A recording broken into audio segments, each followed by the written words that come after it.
PNR Networks is a member of Patreon. Show your love for our shows by joining our ongoing fundraising campaign and get some fantastic perks in return. Check it out and become a Patreon sponsor. You can sign up at patreon.com, patreon.com/PNR Networks. And thanks for your support.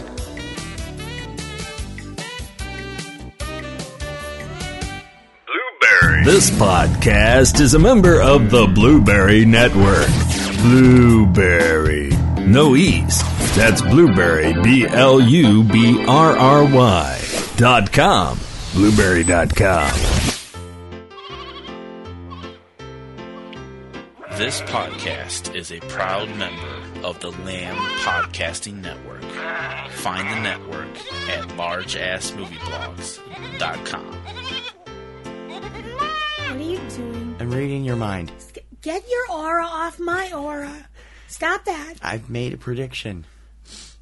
I think I know what your best picture is going to be. If you keep sticking your aura in my aura, I'm going to get a restraining order. Stop it! We're way late as always because we've both been sick. Oh well. It's still up on New Year's Eve at some point, and that's all we care about. Yeah. We got all the great stuff coming up. We got all of our bests, some of our worsts. I actually couldn't do some of my awards this year because I couldn't think of any.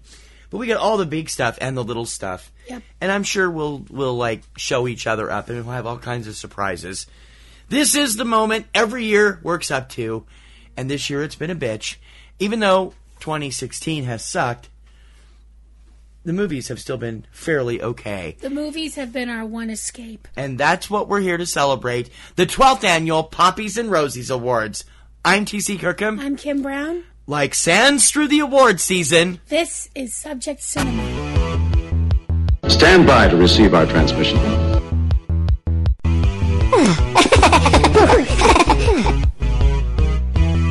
This town needs an enema.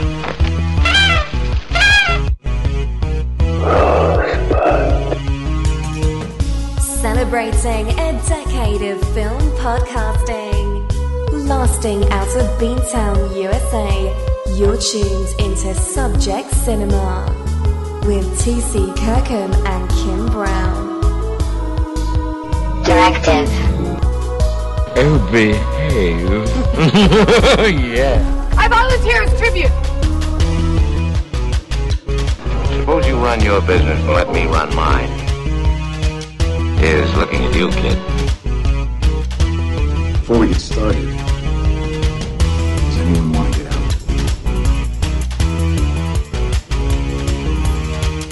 Ladies and gentlemen, please welcome TC and Kim.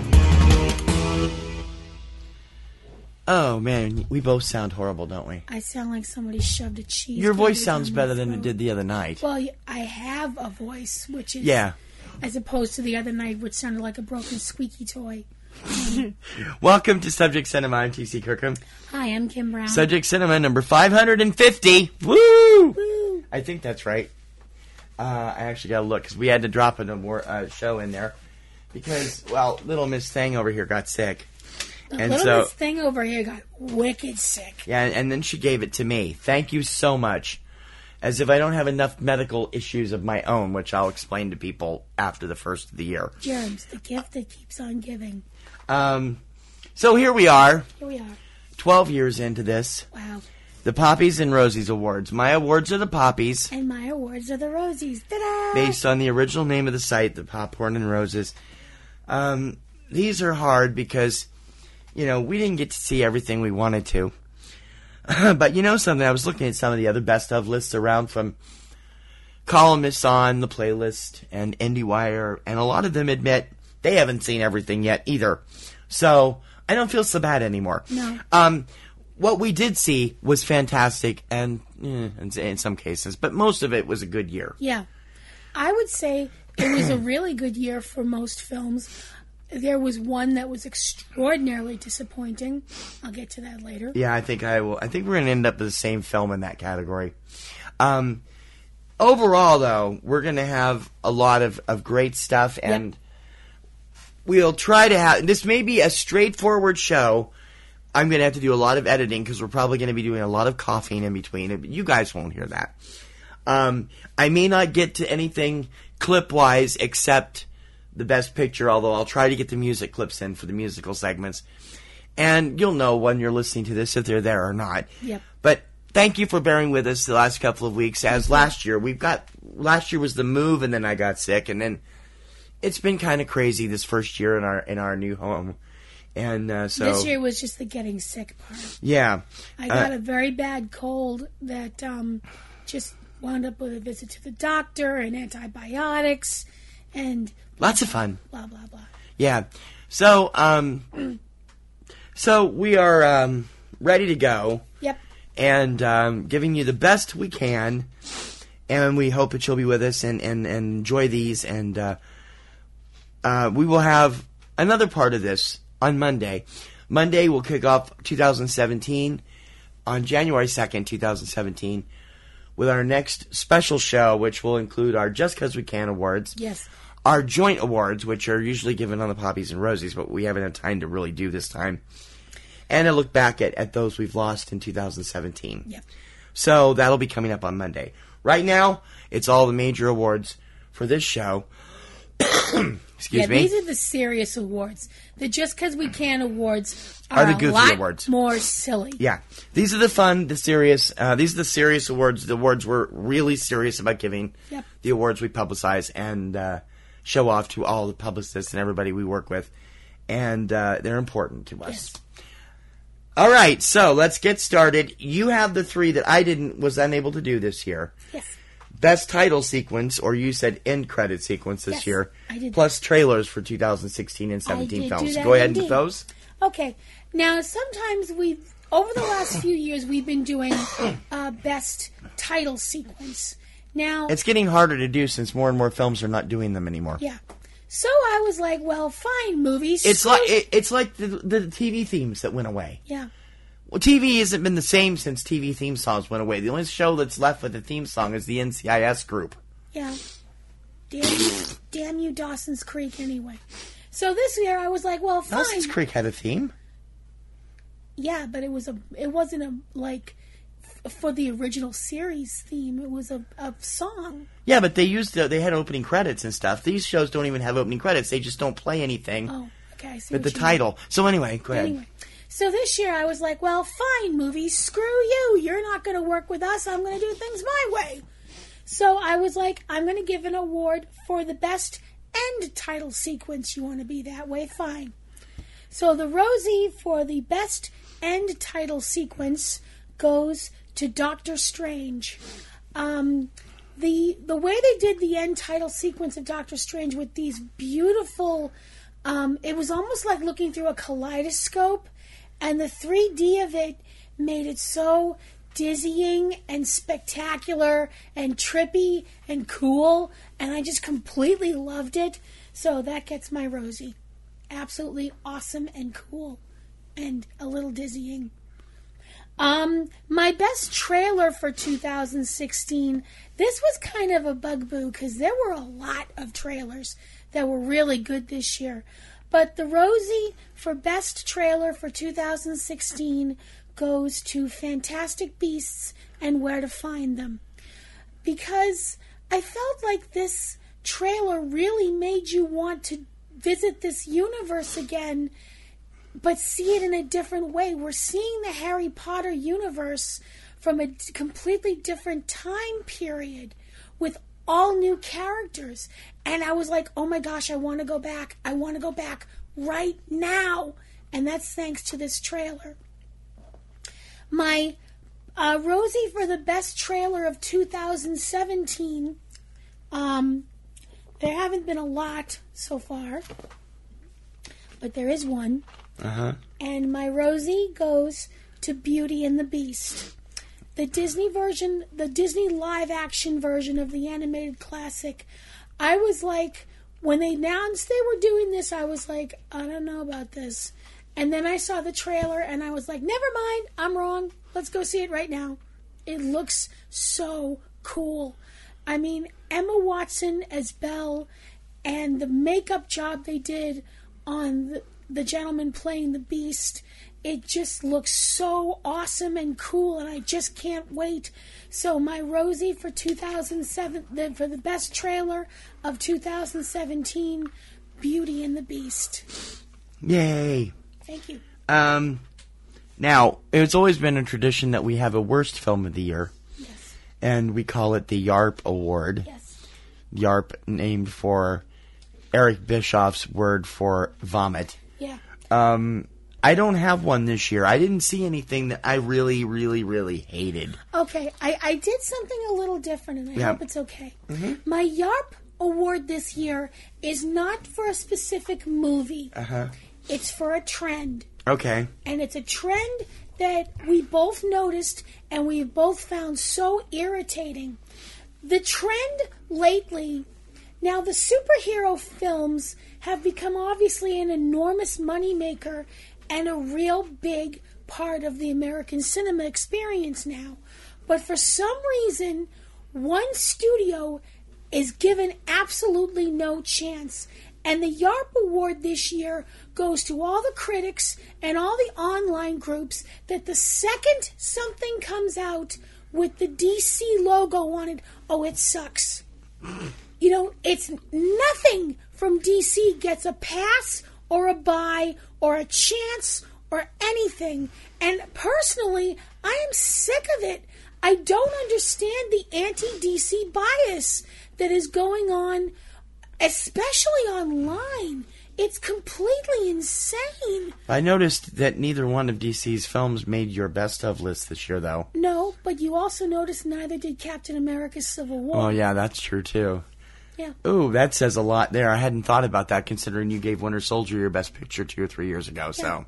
So that's my YARP of the year. The DC bias has got to stop. Hopefully Don't it will. hold your breath, hon. Well, I don't know. Hopefully it will, considering the fact that both of us are chomping at the bit to see Wonder Woman. Yeah, but all the online critics are like, oh, I'm getting more and more worried about Wonder Woman. Oh, I'm getting more and more worried about Justice League. And isn't it interesting?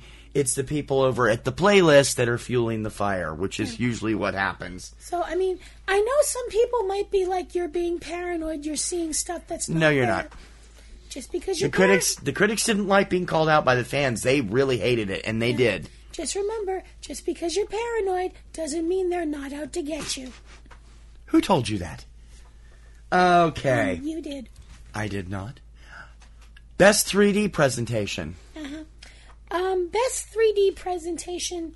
This was kind of tough because there were quite a lot. Yeah, we did see a lot of 3D this year. Yeah.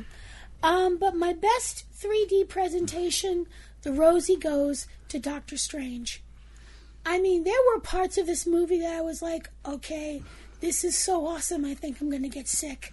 I mean, I realize that's an odd compliment, but it was just like, okay, this is really immersive. This is way too immersive. Oh, God, I'm going to throw up. You know, but I really loved it. So my Rosie goes to Doctor Strange for best 3D presentation. We actually didn't see too many 4Ds this year. We only did one, so we dropped that award after last year. And what we did see in 4D wasn't in 3D, which was weird. Yeah. And that was Deadpool. We didn't have the glasses or anything. That's because some of us don't like feeling like a sock in the dryer. Well, I like the 4D, but I always feel achy because, you know, your body takes a pummel on those things because you're in the seats that go every which way and shake and get hit in the face with smells and steam and it's fun, but it's annoying. And empty soda can and empty soda cups. I'm sorry? And empty soda cups. Oh, yeah, okay. My soda cup went flying and almost bonked me in the head. Yeah, it did. And that was before the movie really started. That was during the MX3D opening logo. Yeah. MX4D, sorry, whatever it is. My best 3D presentation, I really just had to, there's only one thing that I could pick, and I loved, that was good, but for me, the opening it just won me over for the whole film, and it was brilliantly done and beautifully shot. My best 3D presentation goes to Pete's Dragon. That was on my short list. I loved the opening sequence where we see Pete as a 6-year-old or 5-year-old or however he is when his parents get killed, and that first shot of Elliot taking off with Pete and his, on him into the air and flying off. It's like, oh my God, this is awesome. And it was fantastic that all the way around that movie was really something. My best 3D presentation for this year goes to Pete's Dragon. Okay. I also don't have a most annoying trend this year. Okay. Because there were just too many of them, and we'll talk about them in a couple of days on my part. You obviously did pick one. I did. Now, this one I actually brought up when we reviewed the movie, but too bad, I'm going to bring it up again. The most annoying trend to me was the fact that we have to drag out an old chestnut, and the fact that this is just lazy filmmaking.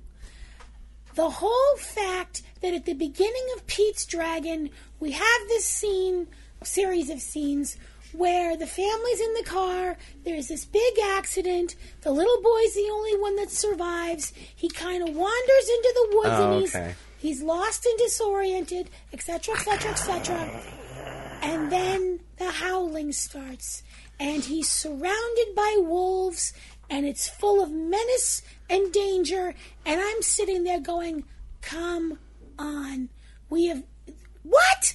My most annoying trend of the year is wolves are still the bad guys, Disney? Really? From Pete's Dragon.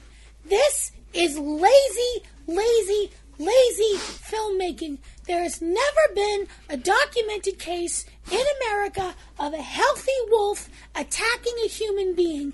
Never. This is the kind of thing that gets animals killed. This is lazy filmmaking, and I don't care if I'm on my soapbox, and I know right now I sound like Miss Piggy with a head cold. I don't care. This really jerks my chain. There, I said it. I'm not sorry. Okay. Yeah. I'm done now. That's good. Okay. Y'all should be glad that I do have a cold, because right now I'd probably be screaming at the top of my lungs. So, Well, why should that be anything new? You do that whenever you get on your soapbox. That's fine. Oh, ha, ha, ha. No, actually, Moo Ha Ha Ha is next. Okay. Our Moo Ha Ha Awards. These are the awards for the best bad guys of the year. Yeah. Sorry? I said, see what he did there? Yeah, okay. Moo Ha Ha Male. Okay. The Moo Ha Ha Award, for those of you who don't know what that means, it means he does that so well. I'm really even when I'm sick. Okay. Yeah. It's the best villain of the year. Now, there were a lot of really good choices this year for male villains, I thought. Mm-hmm. But my choice, the Rosie for Moo Ha Ha Male, goes to Ben Mendelsohn as director Orson Krennic from Rogue One, A Star Wars Story. He is just an awful piece of shite human being. He's just terrible. He's this believer in the Empire and that the Empire should dominate the galaxy, and he's not above murdering a man's wife right in front of him to get him to go back and work on the Death Star. And it's Ben Mendelsohn. Come on. Seriously, what else am I going to say? So my Moo Ha Ha Award male for 2016 goes to Ben Mendelsohn. Congratulations, sir. You are an utter bastard on screen. Well, he has made a kind of career out of playing roles like that. I'm sure you're a lovely person in real life and good to small animals and kind to your mother. But on screen, wow, I really hate you. I went more realistic with mine this year. That's okay. Sort of realistic. I had to find the character that I enjoyed booing and hissing at the most, and or therein something to that effect. My Moo Ha Ha Male Award goes to Carl Urban for Pete's Dragon. Really? I really despised his character, and I didn't write down the character name. Now I feel like an idiot because she's got hers, and usually she doesn't have it.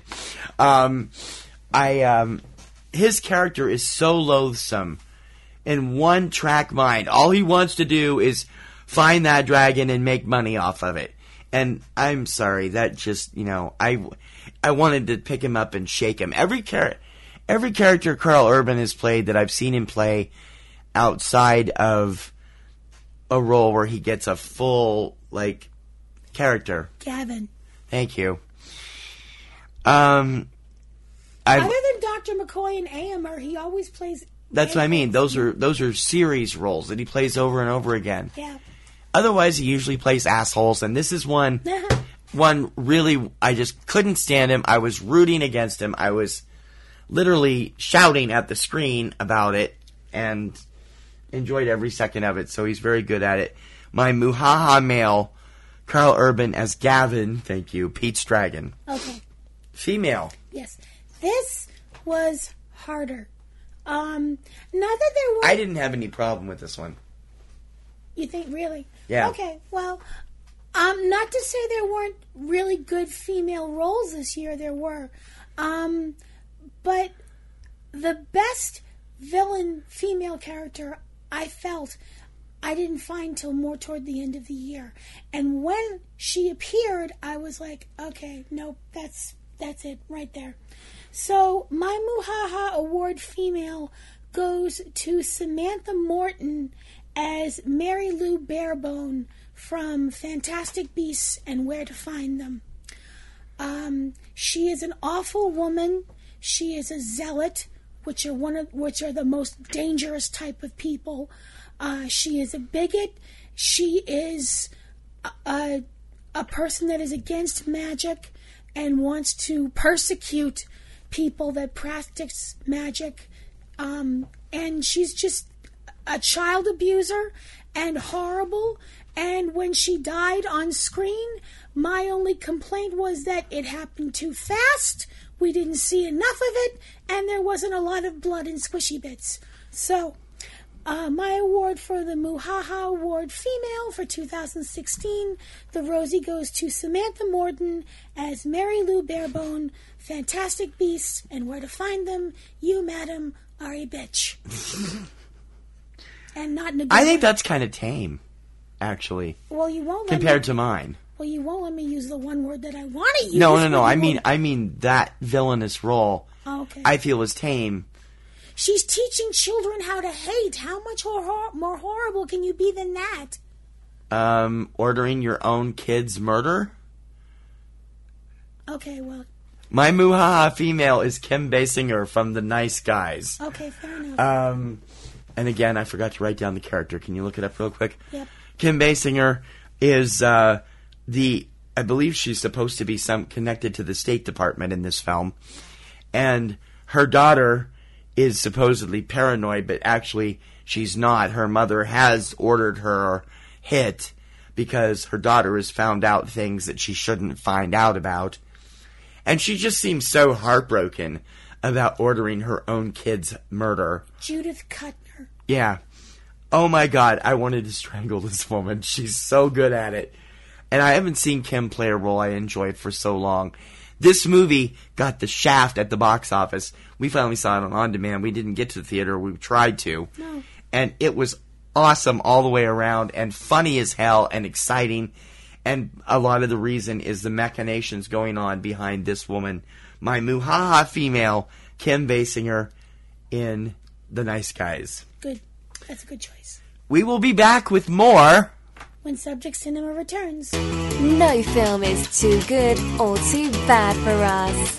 This is Subject Cinema. In a world where podcasts already seem to address every imaginable subject, one man broke new ground with a seemingly random obsession about exploding helicopters in movies. He was a podcaster on the edge, a maverick broadcaster who played by his own rules.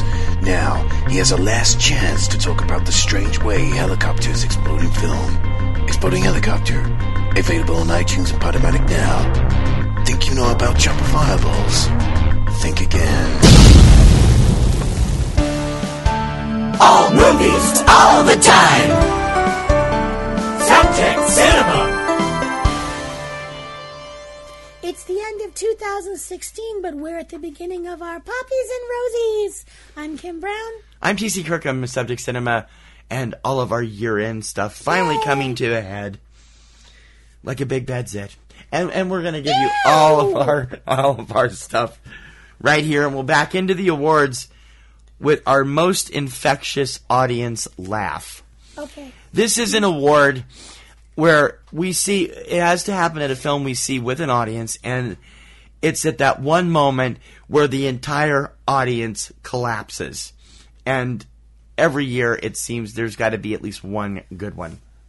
See, my problem was my most infectious audience laugh, I couldn't come up with one because there were so many. Oh, you have a tie? No. There were just so many in one movie. Oh, okay. So you're pointing to a laughs overall in a film. Yes. That's fine. Pick a moment from Deadpool. Anyone. Deadpool was just non-stop. You had people laughing because stuff was funny. You had people laughing because stuff was outrageous. Well, you had people laughing because stuff was funny. What are you expecting them to do? Get up and shake their butt at the screen? No, what I'm saying is you can laugh for different reasons. Oh, okay. You can laugh because something's funny. Sorry, that was just that struck me as funny. So, okay. You can laugh because something's funny. You can laugh because something's outrageous. You can laugh because they just did a scene where a woman pegged a man and, oh my God, my kid's sitting next to me. What the hell do I do now? Family show. Well, they did it. I know, but it was R-rated. I know. And how many under 12-year-olds were at the show we saw? Oh, well, yeah, there was a huge bunch of families in our show, but the parents obviously... And they were If you're laughing. a parent and you're a Deadpool fan, your kids are probably already corrected by the time they're 6. And it's fine to bring them to a movie like that. That's how I see it. I mean... I did. My mom did.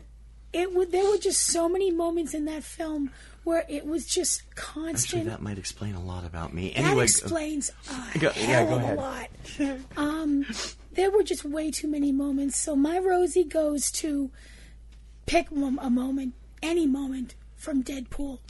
I have a memory of one specific screening we went to because it was such a great and fun screening anyway, and a great film.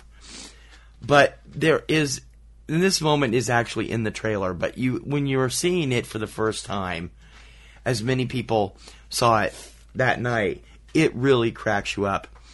In the film Sing Street, we come across from the Sing Street, the school, S-I-N-G-H. It's not the name of the band, which is S-I-N-G. And our protagonist, Connor, later known as Cosmo, is taken by this beautiful girl who's standing on the steps in a house across the street from the entrance of the school. Her name is Rafina.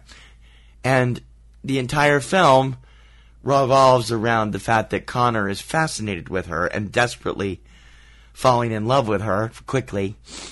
And he goes over and makes a conversation and says, when she says, "Oh, I'm a model, I'm going to be a model," he asks her, "Do you want to be in my band's music video?" So she has him prove, if you're in a band, sing for me, and he sings a little bit of Aha's Take on Me, off key slightly. So he gives her time and a place and says, come be in our video. He walks back across the street to where his short, red-headed moppet friend Larry is waiting for him. And he turns to Larry and he says, "We have to form a band." I've never seen the audience laugh so hard. And the best part about it was Ferdia Walsh-Pilo and Mark McKenna were in the audience that night for a special show. And I'm sure they must have gotten a big thrill out of it, although they'd probably been seeing it since Sundance. The look on his face, it's like, oh, well, that's nice. You've already committed us. And it's wicked funny. It's funny even when you see it on DVD, but totally. It's great with an audience. Most infectious audience laugh, we got to form a band moment after the fact from Sing Street. Okay. Most pleasant surprise and biggest disappointment. Yep. Which one are we doing first? Most pleasant surprise. Okay. The most pleasant surprise that I had at a film in 2016, there's absolutely no other choice for me than this film. The Rosie Goes to Sing Street. What a pleasure. An absolutely wonderful film about growing up as a young man in the mid-'80s in Ireland and his dream of getting away from the life that he's in right now, dealing with his divorcing parents. And divorce was still illegal then in Ireland. They were splitting up, but they weren't getting divorced. His separating parents. Yeah. Just want to clarify that. Divorce didn't become legal in Ireland until 92, I don't think. Sounds like a magic trick. Separating parents. It's just such a great film with a totally appealing cast, and I just loved it to bits. I recommended it to everybody that I was talking to. I was like, you have got to see this movie. I'm not kidding. So my most pleasant surprise of 2016, The Rosie Goes to the Lads from Erie in Erie, I'm not sure how you say it, in Sing Street. Ireland? Okay. Really, I'm surprised. I thought we would tie on this. Okay. Because my most pleasant surprise is a film that neither one of us wanted to see until we started seeing some of the reviews, and we were like, wow, really? Because we hated the original version. Okay. And when we went to the theater to see this, we were both bawling in the first 10 minutes, and we were enjoying the hell out of it. My most pleasant surprise of 2016, the remake of Pete's Dragon. That's really good. Oh my God, I loved this film. I could not stand the original, which I didn't see on cable until the early 80s. And I saw it in a theater, and I was like, this stinks. Yeah. Other than Helen Reddy's great title track, I didn't really have any interest in that film. And when I saw that Bryce Dallas Howard was the star of this, I wasn't terribly thrilled, because she's an actress that, while I respect her as an actress, sometimes she just leaves me flat. I didn't particularly care for her as Victoria in the last Twilight movies that she did, because she replaced the original one. She was good in Jurassic World, though, and I liked her here. This was her best role, and the movie was just outstanding. If you're ever feeling down and you need a moment, can sit down and take 90 minutes to warm your heart to a beautiful little smile, this movie is going to do it, and it's going to be a classic in the Disney tradition, Pete's Dragon. Biggest disappointment, and this one I'm pretty sure we did tie on. Okay. My biggest disappointment of 2016. Oh boy, this hurts. I know. The Rosie Goes to Shin Godzilla. The Poppy Goes to Shin Godzilla. This was not a good film. I'm sorry. People out there did like it, surprisingly. A lot of critics loved it, but it wasn't the Godzilla either one of us were used to. No. You explain it because you're the Godzilla fanatic. Okay. Shin Godzilla was the film that has, from Toho Studios, the people who should know better. It hasn't stopped them before, hon. I know. Taking the character of Godzilla, who has always, to me, represented more than a guy in a rubber suit. He has always been a representation of the powers of nature finally being like, all right, that's it, when it comes to man effing around with stuff they don't understand. Shin Godzilla takes this idea, and all of a sudden, nope, Godzilla is a representation of the Fukushima disaster, and we're going to have about, 112 minutes of people talking. Yeah, there was very little Godzilla and very little action in this film. That noise. I know. I'm sorry. And the first time we see Godzilla, I was like... We don't know it's Godzilla. No! We thought it was the monster he was going to end up fighting. And when we realized it was Godzilla, I was like, what? She was not happy. I left this movie feeling like somebody had scraped out my soul with an ice cream scoop. We had to go out of our way to see this film, too, because Fathom Events at Showcase did not carry it. We had to go to Regal Fenway to see it, and we were really pissed. It was pissed us off. I left this movie feeling profoundly miserable. Yeah. So it gets my Rosie for biggest disappointment of 2016. And the Poppy. I really think that it's the first new film in the cycle since Final Wars, almost 12 years ago. It didn't do it right. They just completely botched it. It didn't look like Godzilla. It didn't feel like Godzilla. There was too much Japanese parliament crap going on. There was one scene that was really good, and the rest of the movie I was like, nope. And I'd still like to know why the only female character in the film didn't even ever look up from her computer screen when she was talking.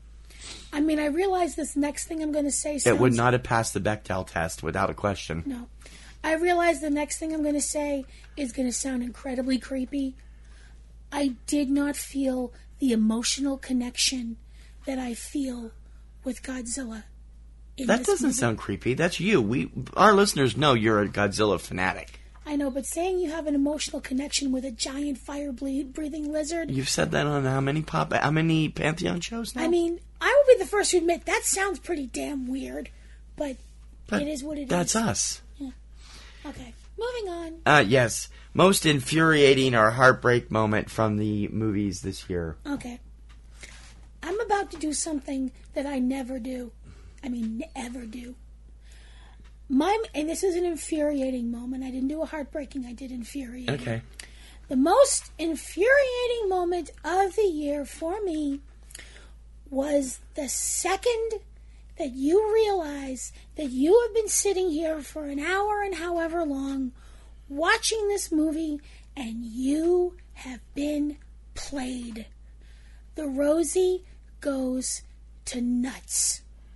Because when you realize that you have gotten to this point in the movie and everything before it has been one big Rickroll, the only thing... You always don't leave me the opening, just drop that song. I dropped it in 6 times in the review. I'm not doing it again. The only thing that went through my mind, I didn't say it out loud, but the only thing that went through my mind was, God damn it. Family show. See what I mean? Seriously, and I never say she God never damn it. uses that word, ever. Excuse me, Lord. But yet you love the film. I wanted to go and break something. I wanted to go and throw something. Oh, it wasn't a Project Nim moment. Not really. I felt so stupid. I felt so stupid. I mean, there's no other word for it. I was like, I am an idiot. I am an idiot, and I hate these people for making me feel so stupid. So the Rosie Goes to Nuts. See it, and you'll understand why. Nuts is available right now on demand. If you haven't seen it, find it. It is a great film, making a few best of lists of the year, too, from some of the critics. Yeah. I usually pick a particular scene as opposed to that idea. But well, that was a scene. That was that one scene. Well, it was. But this is like... this is like a penultimate moment where when we started this category about 5 years ago, it was like I had trouble finding them occasionally. This year there was nothing. And this year it is when you realize that life isn't perfect. You're 12 years old and you're looking up and wondering how this could be happening. At the penultimate, I don't want to give this away, so spoiler alert if you haven't seen Little Men yet. And if you haven't and you're listening to this show, you need to see it. I'm really surprised. You're going to be hearing a lot about this film in the next hour. The whole point of the film is that the two kids in the movie, Jake, played by Theo Taplitz, and Tony, played by Michael Barbieri, become friends when Jake's family moves into the apartment that his father inherited from his late grandfather, which is over the top of Tony's mom's dress shop. They become best friends.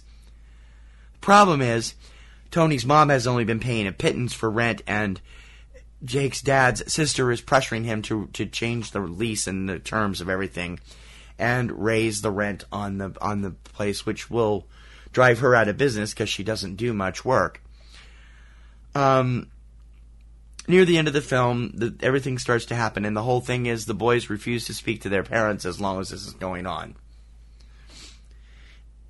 Near the end of the film, an eviction notice is served on Leonore, Tony's mom. And the three adults are meeting, and suddenly out of Jake's room come Jake and Tony. And Jake is bursting in this emotional scene. You know, what do you tell? What is this eviction notice? Blah blah blah blah, and it runs through this rapid fire sequence about we didn't mean to like be bad. We were just like trying to show you what we were doing, and I loved your play, and we both loved your play because his dad's an actor, and we're only doing this for whatever reason. And by the end of it, Jake breaks down in tears, devastated by the fact that this has now destroyed his friendship with Tony. It is an amazing scene. Theo Taplitz carries it beautifully, and everybody who hasn't seen it will just, your heart will, I was sitting there bawling at the end of the scene. Fantastic moment and a really heartbreaking incident from Little Men. My most infuriating or heartbreaking moment. What are you looking at so intently? I'm just looking through the IMDb stuff. In case you're still looking stuff up. Yeah. Okay, best one-liner or dialogue scene. Okay. Well, this one actually won't come as a surprise to anybody either, I don't think. And I'm sorry that I can't do it as well as I should be able to, but my voice is shot. The Rosie for best one-liner comes from Rogue One, A Star Wars Story. When Director Krennic pleads his case to the one person he thinks will help him once Grand Moff Tarkin takes over control of the Death Star. Director Krennic goes to Darth Vader to plead his case that Darth Vader will speak to the Emperor for him. When he oversteps his boundaries, as Vader is walking away from him and Krennic is still speaking, which is probably not a good idea, and his hand goes up to his throat and he begins to gasp, as we see that Vader is force choking him, Vader simply says, "Be careful you don't choke on your aspirations, Director." And, oh my God, that scene was perfect. And that line was just, I mean, the man is choking to death. By now he's on the floor, eking out breath. And Vader's voice is so calm and so almost like he's saying, now, behave yourself. That's the tone of it. That like you're scolding a naughty dog. Yep. And it was just, James Earl Jones, you still have it, sir. It was just, that's my Rosie. That scene was just spot on. Yeah, it was good. My best one-liner dialogue scene was also going back to Little Men, and it's not too long after the one I did where there's the heartbreaking or infuriating moment. In the aftermath of what happens there, Jake goes out a couple days later and ends up getting hurt. Somehow, we don't see the accident, but he ends up falling and scraping his leg or something while he's out rollerblading, and Dad comes to pick him up.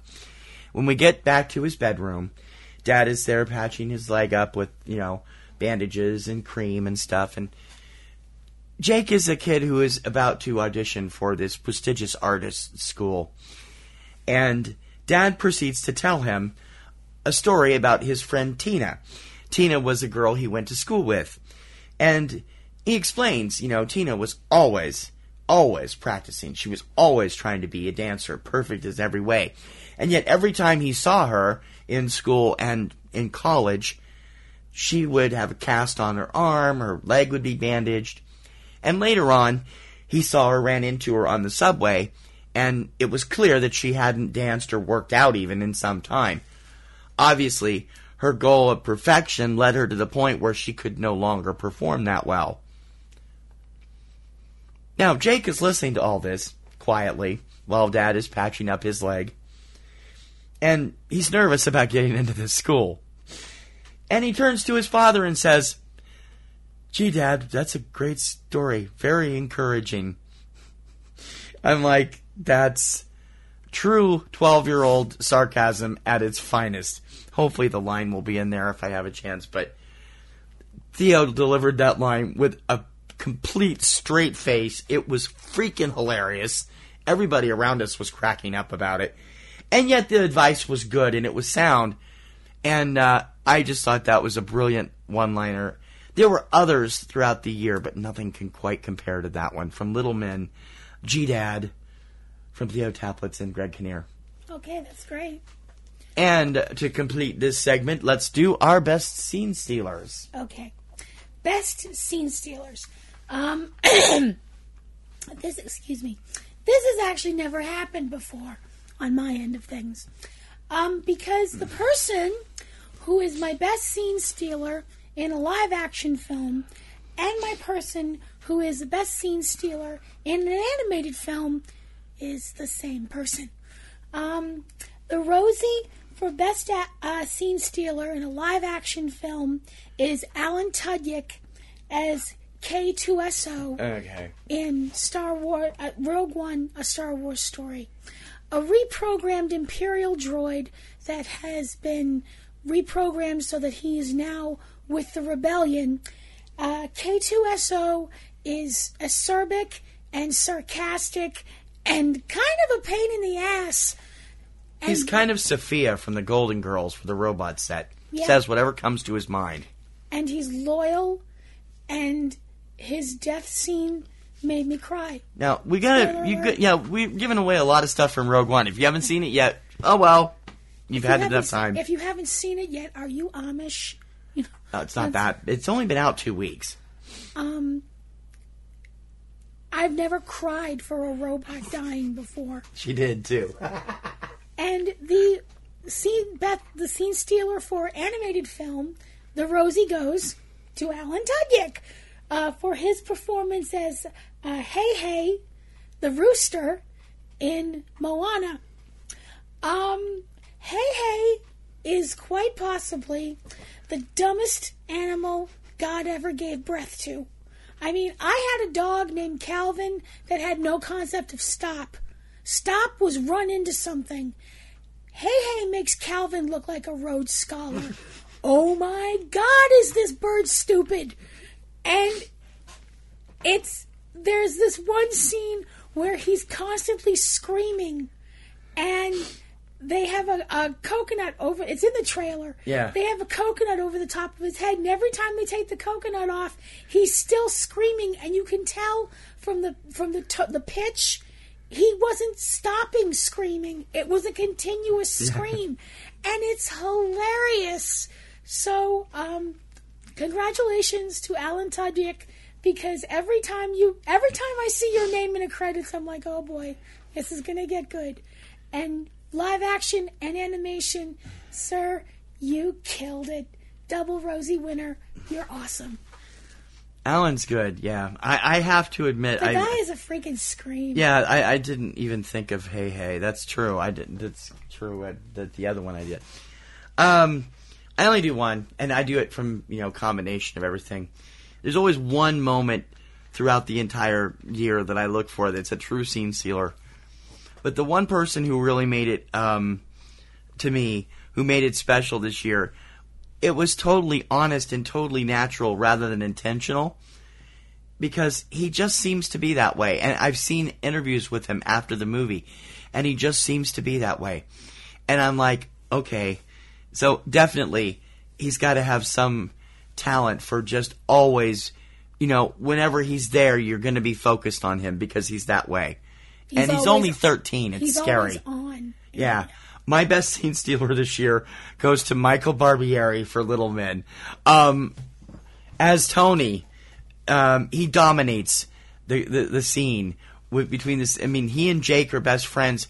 Tony is this gregarious, outgoing, boisterous Italian kid, while Jake is this laid-back, waspy, artsy kid. Tony wants to be an actor, Jake wants to be an artist, and that's what drew them together. But every scene he's in, even those he's in a couple of scenes without Jake, he just dominates. And one of them is absolutely hysterical, and I'll talk a little bit more about it when we come up and it's actually won another award.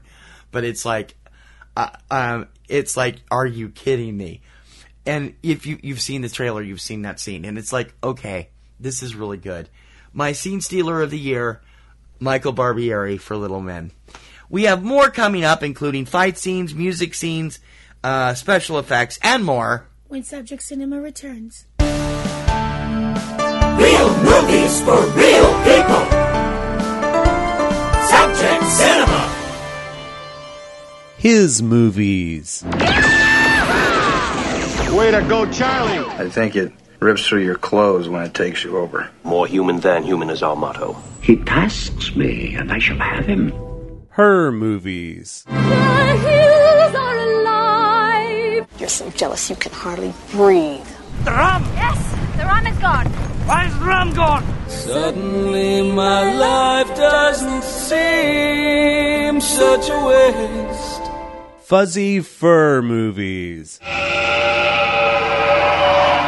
The Cave Babble Podcast. We babble about the movies you love. And probably a few that you love to hate. Find out more at cavebabble.com. Also available on iTunes, Stitcher, and by Smoke Signal. C-A-V-E. Babble. Cavebabble.com. Movies for him, her, and you.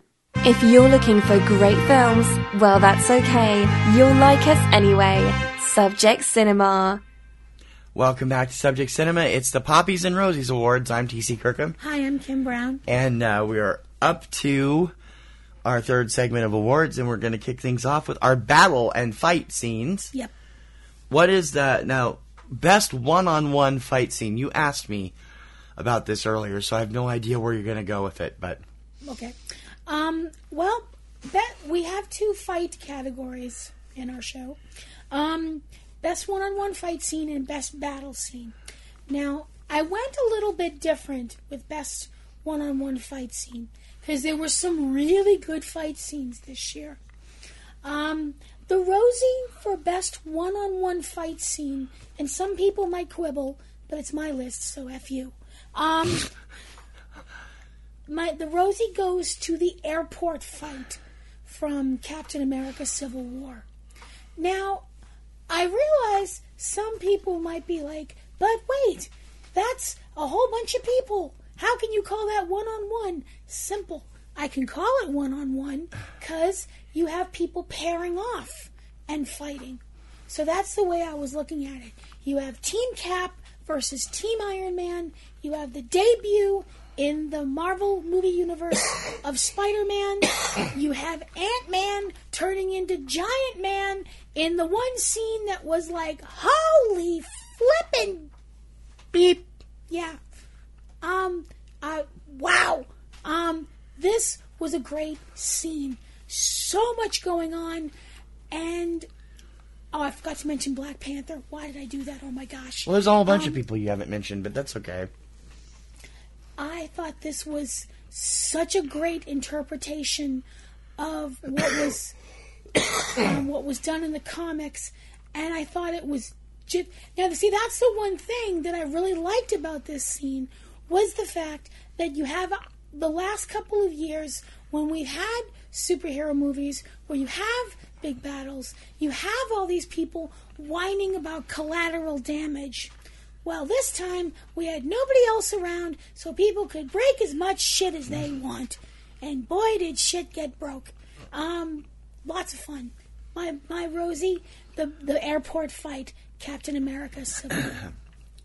And from all the eye rolling, I'm assuming you don't agree? No, I just didn't like the film. So, and I'm totally cheating on my one-on-one fight scene here, so... Oh, well, fine. Be that way. Well, I was thinking, I love the stuff from Rogue One, and there's been a lot of good stuff from other films all year. But really, what is a one-on-one battle scene if it can't be unique? And this way, it's definitely unique, because you're not going to see a battle like this in any other film. And it's not a real battle, it's a play battle, because it happens in the middle of acting class. There is a hilarious scene in Little Men between Tony and his acting coach, who is played by his real-life acting coach, Michael Barbieri's real-life acting coach, where they start screaming at each other, doing, it's basically like a rap battle, I can't even begin to give it justice, and I hope I'll be able to put a clip in here, but if not, it's in the trailer, and it's hysterical. And they're literally, the acting teacher looks like he just wants to strangle Tony, and Tony looks like he just wants to strangle the acting teacher, and yet it's all part of the scene that they're working on. And it's really, really funny. So my best one-on-one fight scene is the actor battle between Tony and his acting teacher in Little Men. Okay. I'm totally cheating. Anyway, go ahead. All right. Best battle scene. Okay. There's no contest here. None. Considering the fact Says that, you. As far as I'm concerned, no. Considering the fact that it takes up the whole back half of the movie, pretty much. My best battle scene of 2016, the Rosie goes to the Battle of Scarif from Rogue One. Yes, that's mine too. Story. That's mine too. Woohoo! The rebels have made it to Scarif to get, spoiler alert, the plans for the Death Star, which have programmed in them a fatal flaw which Warzies have been bitching about for 40 years, and now we know why it was there. Very convenient, isn't it? Oh, hush. We knew, going into it, in our heart of hearts, we knew this battle was not going to have a happy ending. It had an even worse ending than I thought it was going to. But it was so powerful, so amazingly done. There's so much happening, and there's the simple fact that you watch what's going on, and a lot of people who just don't get it, who have complained about Rogue One, are like, it's so gritty, blah, blah, blah. It's war. War is supposed to be gritty. War is hell. Haven't you listened to Patton? War is not supposed to be glamorous. People die. And spoiler alert! I think the way it was filmed was absolutely fantastic. I can't find one single flaw with it. I loved it. My Rosie for 2016, best battle scene, the Battle of Scarif. Yeah. Rogue One, a Star Wars story. Poppy also goes to that. It was a great, great long sequence where they're all fighting against each other. This actually qualifies for all of them. Because there's some one-on-one fighting, there's some battle fighting, there's some Empire versus Rebels fighting in space. I still think one of those sequences is really ridiculous, and I don't see how they pulled it off. I'm not going to tell you what it is. And it's like... You're going to have to tell me, because I don't know. I have told you. The Star Cruiser one? Oh, yeah. I'm sorry, I can't buy that. But anyway, it's like... It was a lot of fun, and it was excellently done, and definitely lots of action, and led to my giving Rogue One the best Star Wars film ever award. Best animated or CGI sequence in a live-action film. Okay. I have a tie in this category, so... I wish I'd been smart enough to come up with that, because there's so many really amazing scenes this year. And characters. There are so many characters that are so amazing that were computer generated. Yeah. Well, not all of them are characters. I mean, this could be something that you just see in the theater that you know is done with CGI. Right. Because mine isn't one of mine isn't a character. So anyway, mine is a scene. The Rosie for best animated or CGI sequence in a live action film goes to when we find out what exactly is going on in Newt Scamander's briefcase in Fantastic Beasts and Where to Find Them suitcase, I should say. The fact that Newt has this entire menagerie of magical creatures, which he shows to his no-match friend, and that he's caring for all these creatures that are everything from tiny to enormous, from dangerous to sweet, and also introducing us to an entire bunch of what I think are the most adorablest creatures in the Harry Potter universe, Bowtruckles. A bow truckle is basically what would happen if a stalk of asparagus and a stick insect had a baby. You get a bow truckle. It's Baby Groot. And they're the cutest thing as ever, and I want one. But it all felt real. You didn't feel like, wow, that special effects are amazing. You felt like these animals were real, living, breathing creatures. And I just thought it just completely blew my mind wide open. So my Rosie for Best Animated or CGI Sequence in a live-action film, Newt's Suitcase and what is contained therein. Okay, wow, that's really something, because that's nowhere near where I thought you were going to go with it. I thought you would be with me. I like to surprise you sometimes. Yeah, but I mean, that's really a surprise considering what this is. Okay. My best animated or CGI sequence in a film, I have a tie. One is a character, the other is a scene. My first one is the revelation of a point into filmmaking that we've rapidly been getting close to, but I have been terrified of. It is what we have nicknamed the Congress Syndrome, and it is a very, very terrifying idea. Yet, when it happens in Rogue One, a Star Wars story, and we go to the Death Star, and the man turns around, and it's Peter Cushing, who's been dead for 20 years almost, as Grand Moff Tarkin, thanks to CGI manipulation on the face of another actor who's playing the character standing there. It's terrifying. Peter Cushing has been left us in the 90s, I think, if I'm not mistaken. And it's like, holy cow. I thought about doing this, but this has divided so many people. It has, but it's so well done. And then there's another moment at the very end of the film, which is extremely poignant right now, that it's just like, wow, I can't believe technology's come this far. It got close with the Winklevi in the Social Network, but it's still kind of uncomfortable when you see it. This is that uncanny valley area that we're entering into digital manipulation. But it's amazing how they brought Grand Moff Tarkin back to life. In this film. The other bit is... just real quick, Peter Cushing did pass away in 94, so you were right. He's been gone for 22 years. That's terrifying. Mm-hmm. If you don't know what I mean by the Congress Syndrome, you need to see the film The Congress from 2014.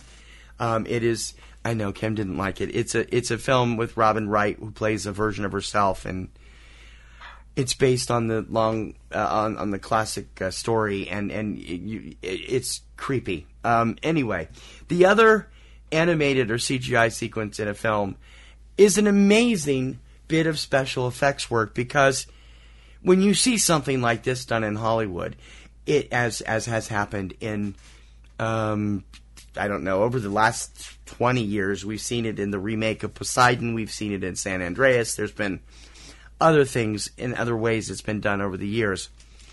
And it's millions and millions and billions of money to do it. And yet you take a film that has maybe a 20th of the budget of a film that's done in Hollywood, and you do the special effects, and it looks this amazingly good in such a small film made for the country's very first ever film industry disaster film. It's amazing. My tie for best animated and CGI sequence in a film goes to the tsunami sequence in Norway's Bulgen, known in this country as The Wave. This thing is freaking terrifying. From the minute you saw this was the first ever disaster movie made in Norway, made by the Norwegian film community, and it won awards like you wouldn't believe, and it was fantastic. And the sequence is equal to anything that's ever come out of Hollywood, and they did it on 1/20th of the budget. And you'd be amazed. The Wave is now showing on Netflix, and if you haven't seen it, it's one of the best films of the year. This is not the only award it's going to get, and you have to see it. My best animated sequence in a film, Grand Moff Tarkin returns to life in Rogue One, and the tsunami sequence in The Wave. Okay. Best actor or participant team, narrative or documentary. What this means is these are the actors you best, or actresses, or team of actors or actresses that you feel have great chemistry together. Mm-hmm. I have a tie in this category too. What's your Rosie? Well, I would have had a tie, but I gritted my teeth and like cowboyed up and didn't do that. No, I'm just kidding.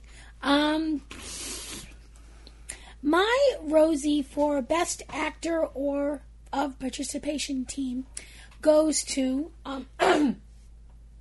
This is their first time working together, and I think they were just amazing. Their chemistry together on screen, voice-wise, was completely off the chain. My Rosie goes to, and I'm going to mess this up, and I'm sorry, Louis Carvalho and Dwayne Johnson for their work in Moana. I feel like their characters made a real connection and impact on screen together as their characters both change and grow and learn from each other. And I really liked how that came out. And I hope they work together again, maybe as father and daughter in another movie or something like that. I thought that together their voices sound great. And so that's why they get my Rosie. Okay. My best actor or participant team, narrative or documentary, is really fantastic because the chemistry of the actors is really good. And in both cases, they're all novices to this profession. And when you can come up to that standard at the very beginning, you've got something really special. My tie for best participant or actor, team, narrative, or documentary is Ferdia Walsh-Pilo and Mark McKenna from Sing Street, and Theo Taplitz and Michael Barbieri for Little Men. Their chemistry on screen is brilliant together from the very beginning. Ferdy and Mark are musicians by trade. They are not actors. They had never acted before in their life. Theo at least had acted on screen and Michael on stage, and Michael was an acting student when they started Little Men. Right. But Ferdia and Mark were like complete novices to acting, and it was really something the way that they connected with each other, and they've toured together as musicians promoting the film since Sing Street came out. And Theo and Michael have done the same for all the film festivals that Little Men has been there. They connect in such a way that it affects the characters on screen and makes it work beautifully. My best actor or participant team goes to Ferdia Walsh-Pilo and Mark McKenna from Sing Street, and Theo Taplitz and Michael Barbieri for Little Men. Okay. And best character team. Now these are characters in the same vote, but it's within the characters in the film. And once again, I have a tie. Okay. The Rosie for best character team, it's kind of an odd choice because it's very obvious from the way the characters interact that they have been together for a very long time. We've only seen them together this one time in this film, but they make such an impact together. The Rosie for best character team goes to Chirrut Imwe and Baze Malbus from Rogue One, A Star Wars Story. Chirrut is played by Donnie Yen. Baze is played by Wen Jiang. Chirrut is a holy man, for lack of a better term, and I don't think it would be out of the realm of definitions to say that Baze is his bodyguard. No, that's pretty much what they have in mind there. Because Chirrut is vision impaired, which was Donnie Yen's idea, by the way. Which absolutely does not hinder him at all from kicking a ridiculous amount of butt. basically, he just walks into situations and hands everybody their asses, and Baze is just kind of like, I'm just going to be sitting back here. You know, Chirrut is very much one with the Force. I'm not even sure Baze believes in the Force, but he definitely... I don't think he does. But he definitely believes in Chirrut.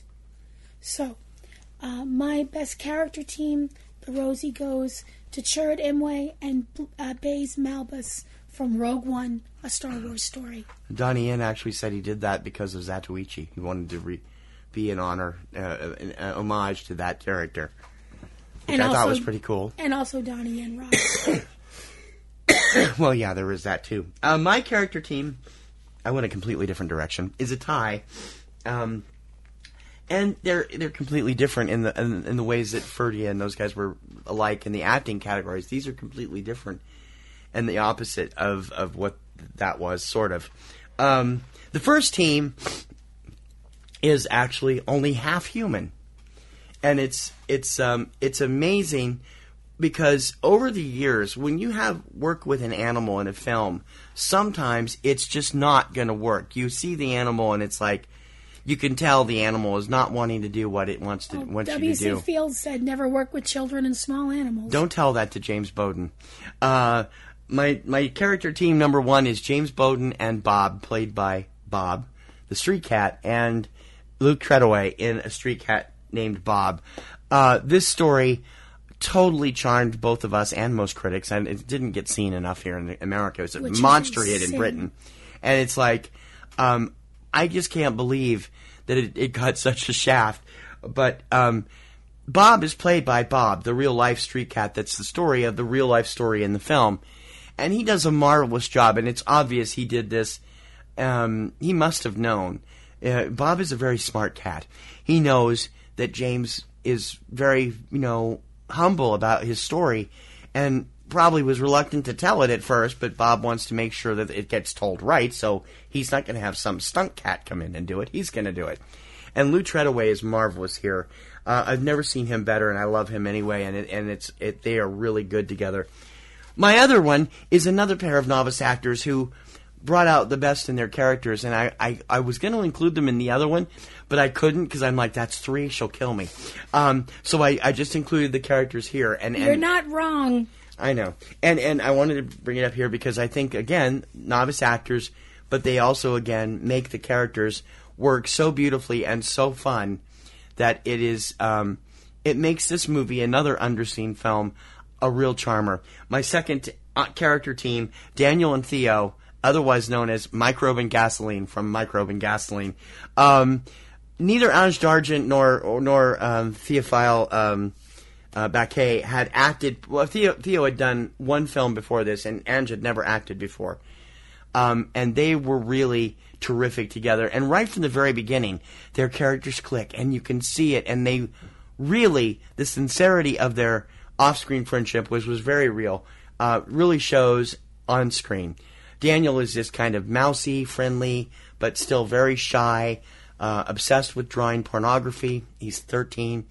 And Theo is like Mr. Tinker with electronics and motors and stuff. And together, they have an adventure on their summer break from school that is really charming and fun, and it comes from the mind of the always incredibly creative Michel Gondry, and it makes them match perfectly together. So my best character teams tie again.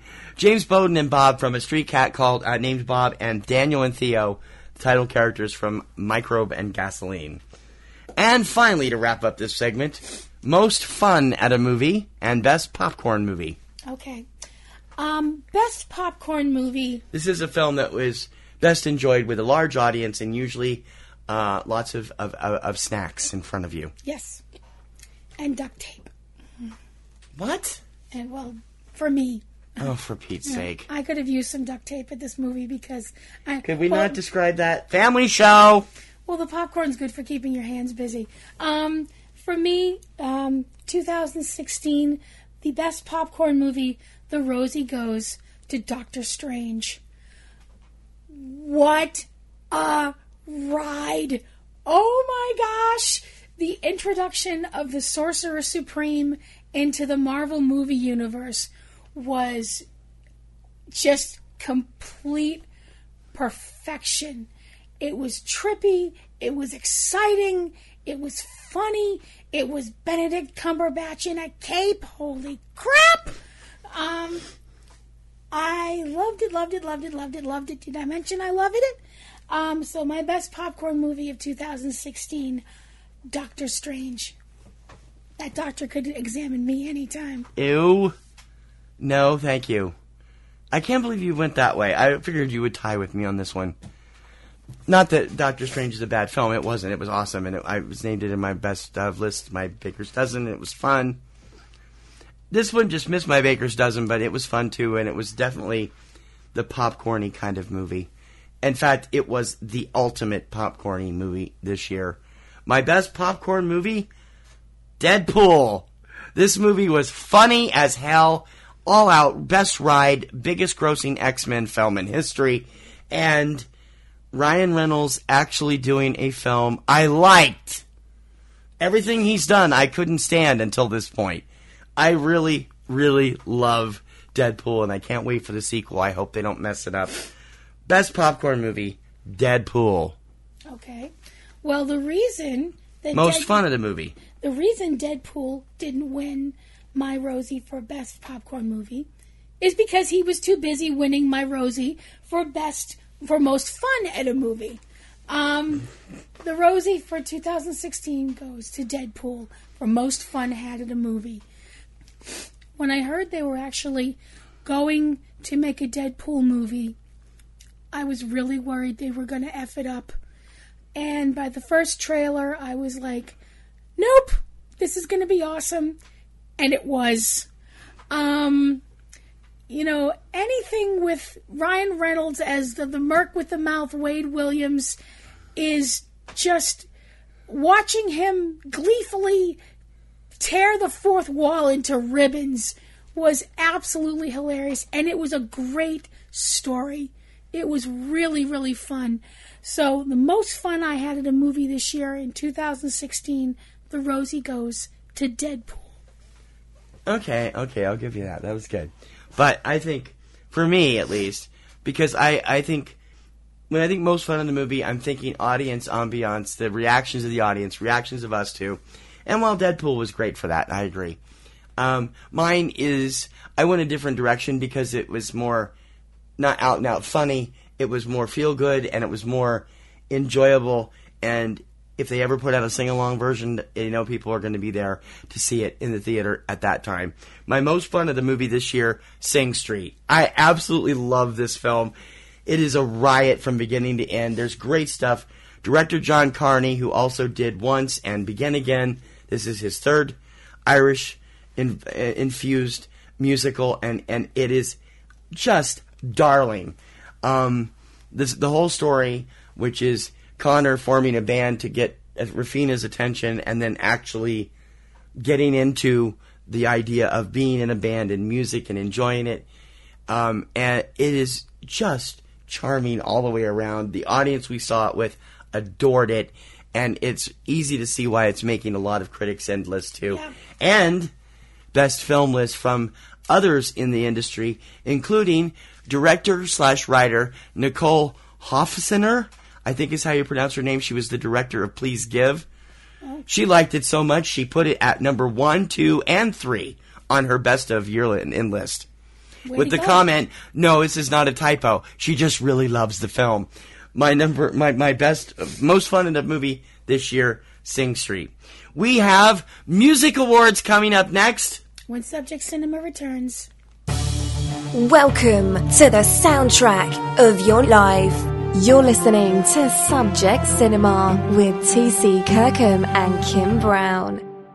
Hello, everybody. On behalf of Nick, Joe, and Vern, we would like to invite you back for a brand new season of the As You Watch podcast. On our upcoming season, we will be talking about franchises, trilogies, and series of movies that you will recognize and some that you may not. We will also continue to post fun and insightful interviews with many people in the world of entertainment, as well as feature a lot of great guests from other sites and podcasts. So be sure to check us out on iTunes, Stitcher Radio, Podomatic, and on Facebook. And don't forget to check out our older episodes on our site, asyouwatch.wordpress.com. T.C. Kirkham and Kim Brown. Subject Cinema. We hope you're enjoying our year-end celebrations here at the Poppies and Rosies for Subject Cinema. I'm Kim Brown. I'm T.C. Kirkham, and we are up to our music awards. Yay! We have 6 original music awards that we give every year, and each one is a little bit different, and it gives us a chance to spotlight all the cool stuff from movies over the year. Yep.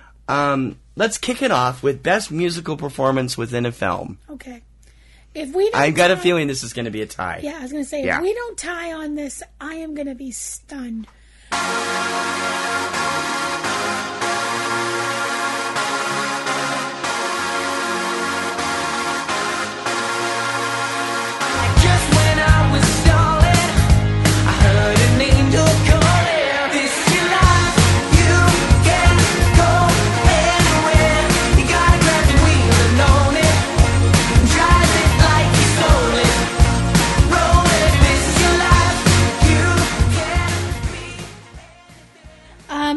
The Rosie for 2016's Best Performance Musical Performance Within a Film goes to Drive It Like You Stole It from Sing Street. The Poppy goes to Drive It Like You Stole It from Sing Street. Yep. Yay!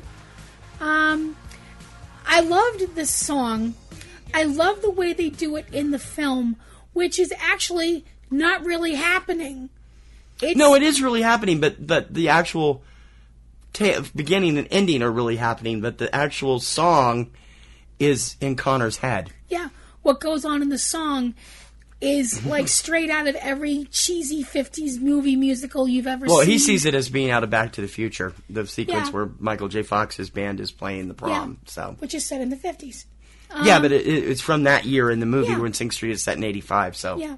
But his parents get together and get back together and all kinds of crazy fun stuff happens. And the song, oh my gosh, Drive It Like You Stole It. Hall & Oates would be proud. That song is more infectious than mono. It is just. I'm sorry, I've caused an episode. It is a great song.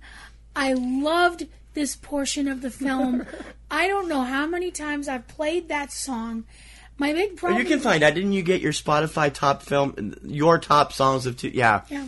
It's on there with me, too, because I've played Sing Street so much this year, it's scary. My problem is every time I hear it, I want to start dancing, and you really can't do that on the train. Sure you could. Well, If we coordinate when we play it, we can do it together. Oh, no, we're not doing that. No. The world doesn't need to see that. Okay. So, the Rosie and the Poppy of 2016 for Best Musical Performance in a Film. Congratulations to Sing Street for Drive It Like You Stole It. Which is made so much, really made electric by the performance of Ferdy Walsh-Pilo as Connor / Cosmo at this point, which is really a lot of fun. Best Pop Soundtrack. These are films that have the best pop music soundtrack, original or previously used music. Yep. And I think we probably tied on this as well. I don't know. Maybe not. The best pop soundtrack of 2016, The Rosie goes to Deadpool. No, we didn't tie. Okay. I didn't think we would. A lot of great music, though. I'm sorry, because when you think of superhero movies, you automatically think of Salt and Pepper and Wham, right? Sure. Well, you do with this movie. Well, at least it's 80s as opposed to 70s, like Guardians of the Galaxy. Oh, come on. Well, what's yours? My best pop soundtrack for 2016, the Poppy goes to Sing Street. Great music. They had a lot of great classic songs in it, including A Town Called Malice, pop music, Rio, and original music. All the music from the movie is written by John Carney, and the gentleman, I don't remember his name, that was the leader of a band called Danny Wilson back in the 1980s. They had a big hit with Mary's Prayer. in the late 80s. They wrote all these great original songs, and it isn't just Drive It Like You Stole It at Riddle, The Model, To Find You, the Beautiful Sea, which I love that one too, and Brown Shoes, which I'm surprised isn't getting more Oscar buzz. Great stuff. All of it performed by the band, Ferdia and Mark, and I don't know about the other actors, but they are principals, and it's like a Partridge Family thing, I think. It's Ferdia and Mark, and then the rest of the band's miming. I don't know for sure, but anyway. I'm not sure either. Great stuff from all of them, and a lot of great music. Best pop soundtrack, Sing Street. Best original score track. This is a track from a original soundtrack, a particular song from a particular score that underlines a particular scene that you remember very much because of the music. Okay. What's your pick? There were a lot of good choices this year. The best original score track for me, the Rosie goes to Satellite Moments, Light Up the Sky, performed by Luke Treadaway in A Street Cat Named Bob. His character, James, is a busker and a recovering addict. And this song, out of all the songs he does, this one really touched me. I mean, they're all beautiful, but this one, and I don't know what it is about it. I really don't. I wish I could say it's this, or this, but I can't. It just reached out and touched me. So my Rosie for Best Original Score Track goes to Satellite Moments, Light Up the Sky from A Street Cat Named Bob. Okay. My favorite is there's some great stuff in a lot of the films this year, but more powerful to me than anything else is a scene from A Street Cat Named Bob. James is determined to lick his addiction, and now it's to methadone, not heroin, and tells his friends and you know his social worker and his neighbor that he's going to go through this, and he's worried about everything going on.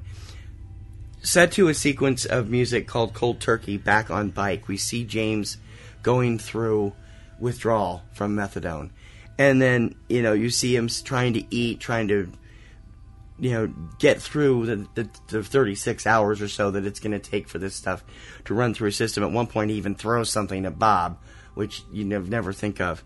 And yet, when it's all over, the scene opens up, and we're looking at him in his bed. Bob's still loyal, laying right by his side, knowing another day is starting, and it's a day of clean. No drugs, no anything else. And the music changes from this intense, actual scary sounding music to this wonderful lilting theme which is carried throughout the film, and it is because Bob rides around in his bike basket that the song is called Back on Bike. It shows the devotion that Bob has to this guy who just happened to feed him once when he was astray, and that they have become inseparable. My best original score track, Cold Turkey, Back on Bike, composer David Hirschfelder from A Street Cat Named Bob. Okay, that's a great choice. Best use of a previously used song in a film, original or new recording. Okay. This is getting a little bit tricky. My choice for this, the Rosie goes for best use of a previously released song in a film. The Rosie goes to a scene from Rogue One, a Star Wars story. There is a part in the film on the soundtrack. It's called Krennic's Aspirations Have a Choke and a Smile. This part is done by the man that did most of the music for Rogue One, Michael Giacchino. But also included in this piece are parts of the Imperial motif and the Imperial March, which are done by John Williams, composed by John Williams, and a standout part of the Star Wars musical heartbeat for lack of a better word. And to hear them in the middle of Giacchino's music, some people might think it was unsettling. I thought it fit perfectly. And just to hear it was to know that this is all part of that universe. So that's why it gets my Rosie. Okay, my best use of a previous release song in a film, original or new recording. There's certain songs that are magical regardless of when you hear them or what you think of them. And when they fit into a movie that is like, what the hell?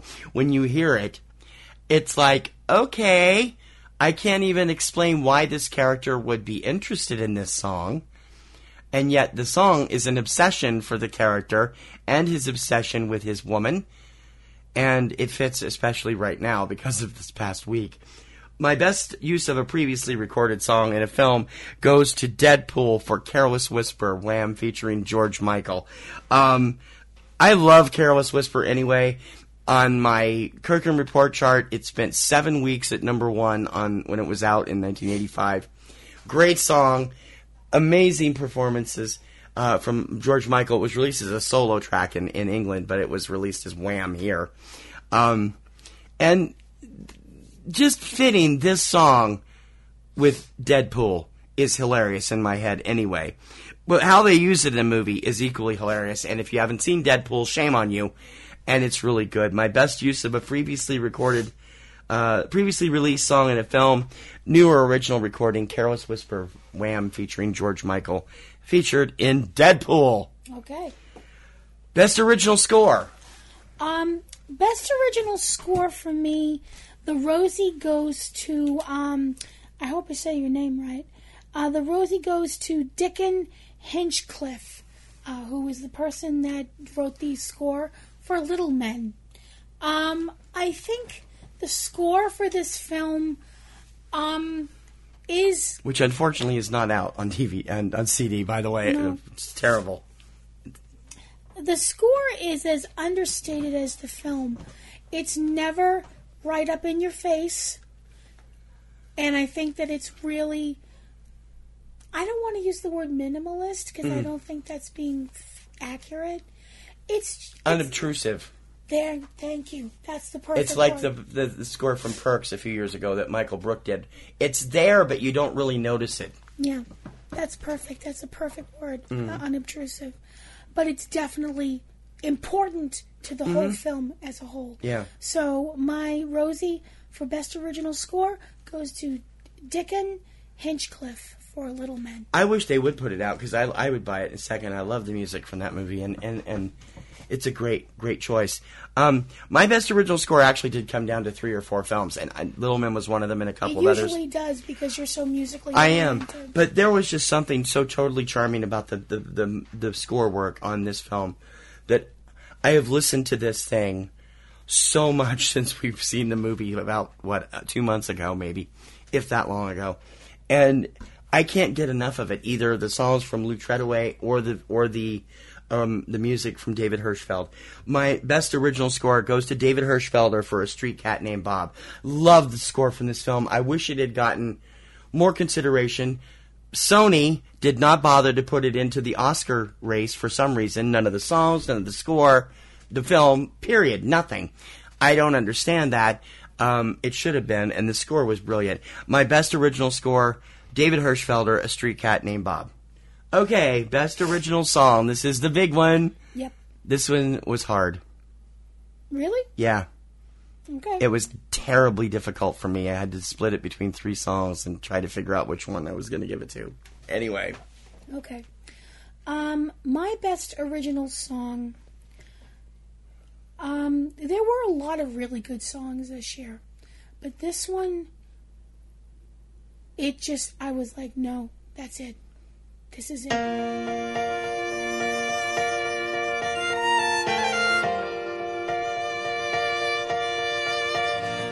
even though you're scared, you're stronger than you know.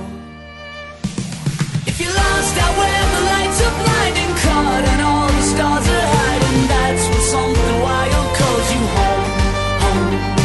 If you face the fear that keeps you from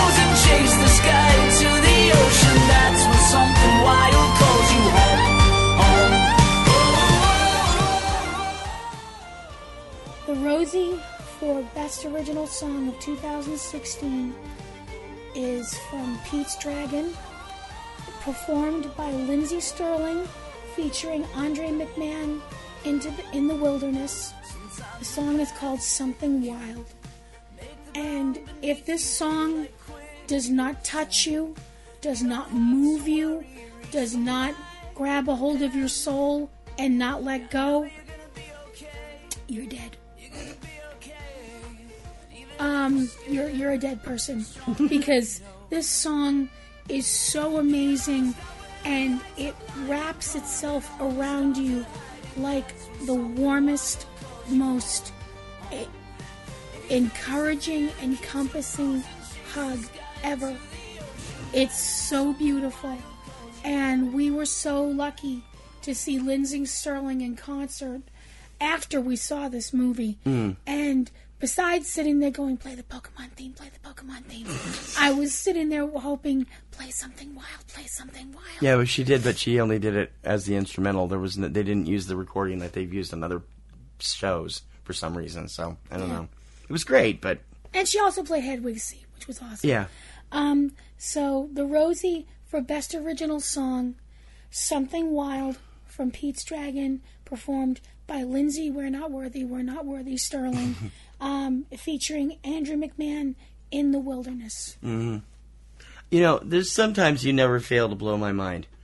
I was so sure Drive It Like You Stole It was going to win your Best Original Song. That's really something. Because my best song is also Something Wild from Pete's Dragon. Oh my God, I love this song. I heard the song weeks before we saw the film, and I love Lindsey Sterling anyway. I am such a huge fan of hers. I missed her twice on tour, and I'm like, we're going to get tickets this time. We had great seats. Show was at the Wang, one of the best places you could possibly see a concert like Lindsey's, and it was phenomenally good. And this song from Pete's Dragon is beautiful. It talks about, you're gonna get through this life regardless of what happens, and you can look to the people you care about and look to the people you believe in to get you through it. And it's just amazing. And it's hard to tell whether the song is talking about Pete, the character Pete, played by Oaks Fegley, or the character played by Bryce Dallas Howard. I've forgotten her name. It could be either one of them. It could be both of them. I don't know which. But the fact that they found each other and they are connected in this film is so brilliant. Lindsey's performance is amazing, and Andrew McMahon in the Wilderness, I had never heard of this guy before this song. I freaking love him. The album he put out a couple years ago is amazing. He doesn't look anything like you think he'd look when you hear his voice. He's this clean-cut, almost collegiate appearing guy. You'd think he'd be like this hippie James Bowden type of guy like Luke Treadaway plays in Street Cat. But he's not. And he has a new album coming out in February, and I can't wait. They're just terrific together, and this song is beautiful. Best Original Song, Something Wild from Pete's Dragon, Lindsey Sterling, and Andrew McMahon in the Wilderness. What's her character's name? Who? Oh, I thought you were looking it up. No. Okay. And we're getting to the end eventually, and we hope you will stick around with us. Subject Cinema will be right back.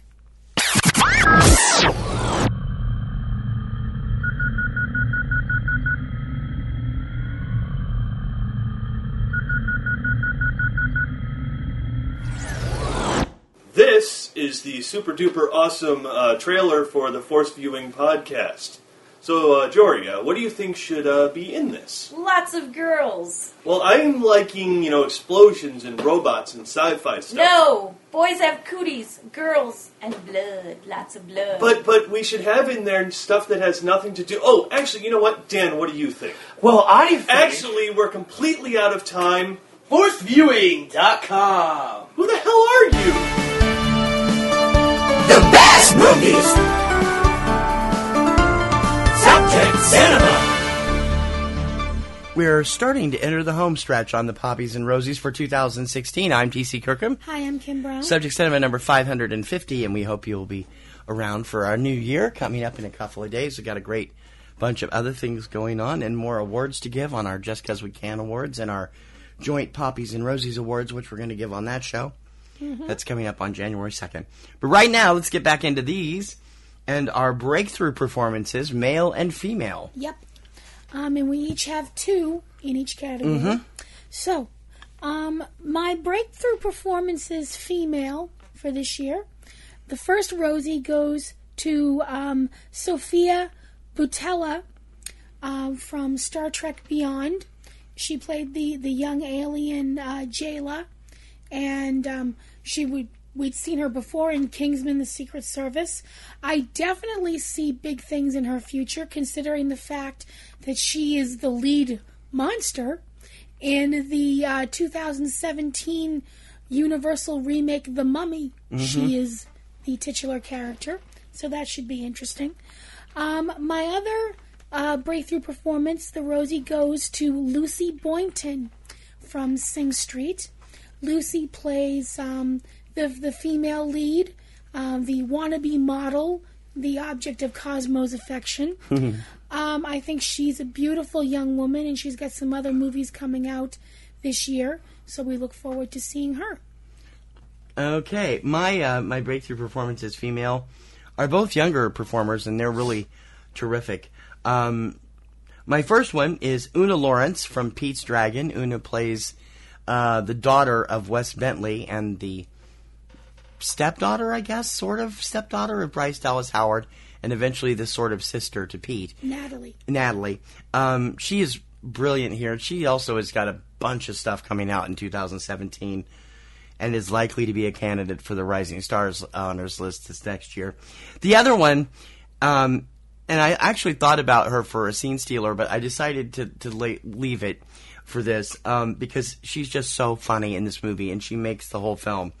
My other female breakthrough performance goes to Angourie Rice for The Nice Guys. Angourie plays Ryan Gosling's daughter in this film, and she just walks away with every scene she's in.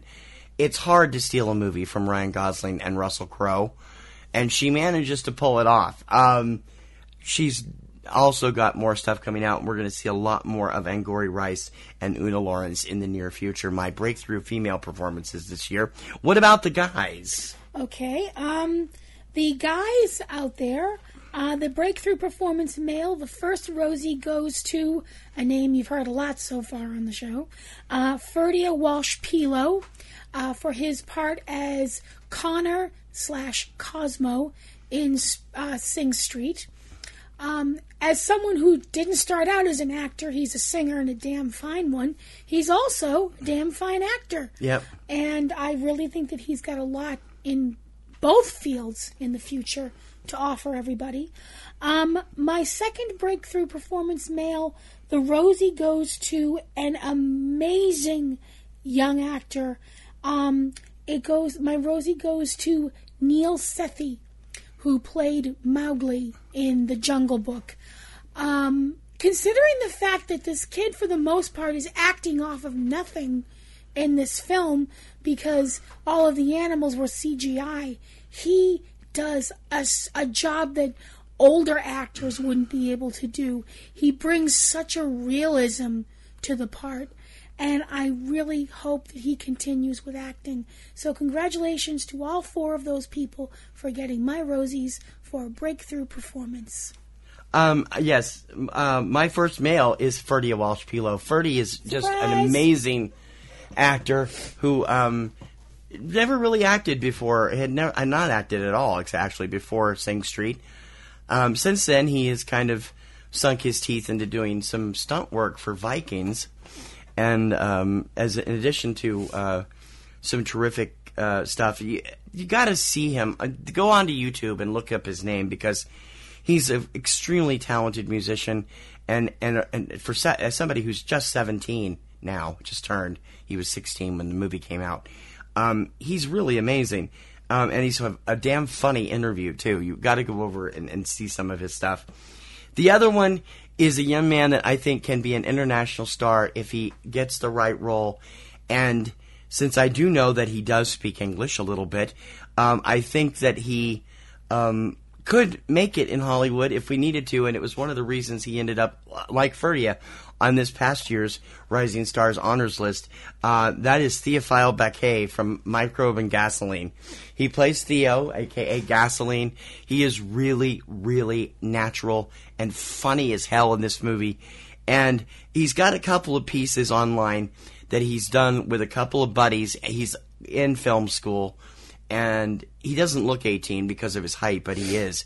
And he's really got a big future ahead of him, and he's obviously following in his parents' and grandparents' footsteps. They've all been in show business, and the sky is the limit for him.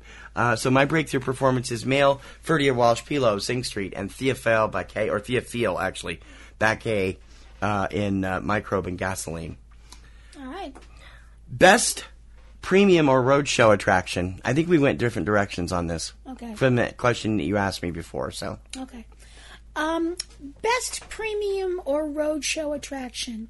Now, this is something that is not your average thing that you do at the movies. Right, but you go to a theater to see it. It's a special event. Yep.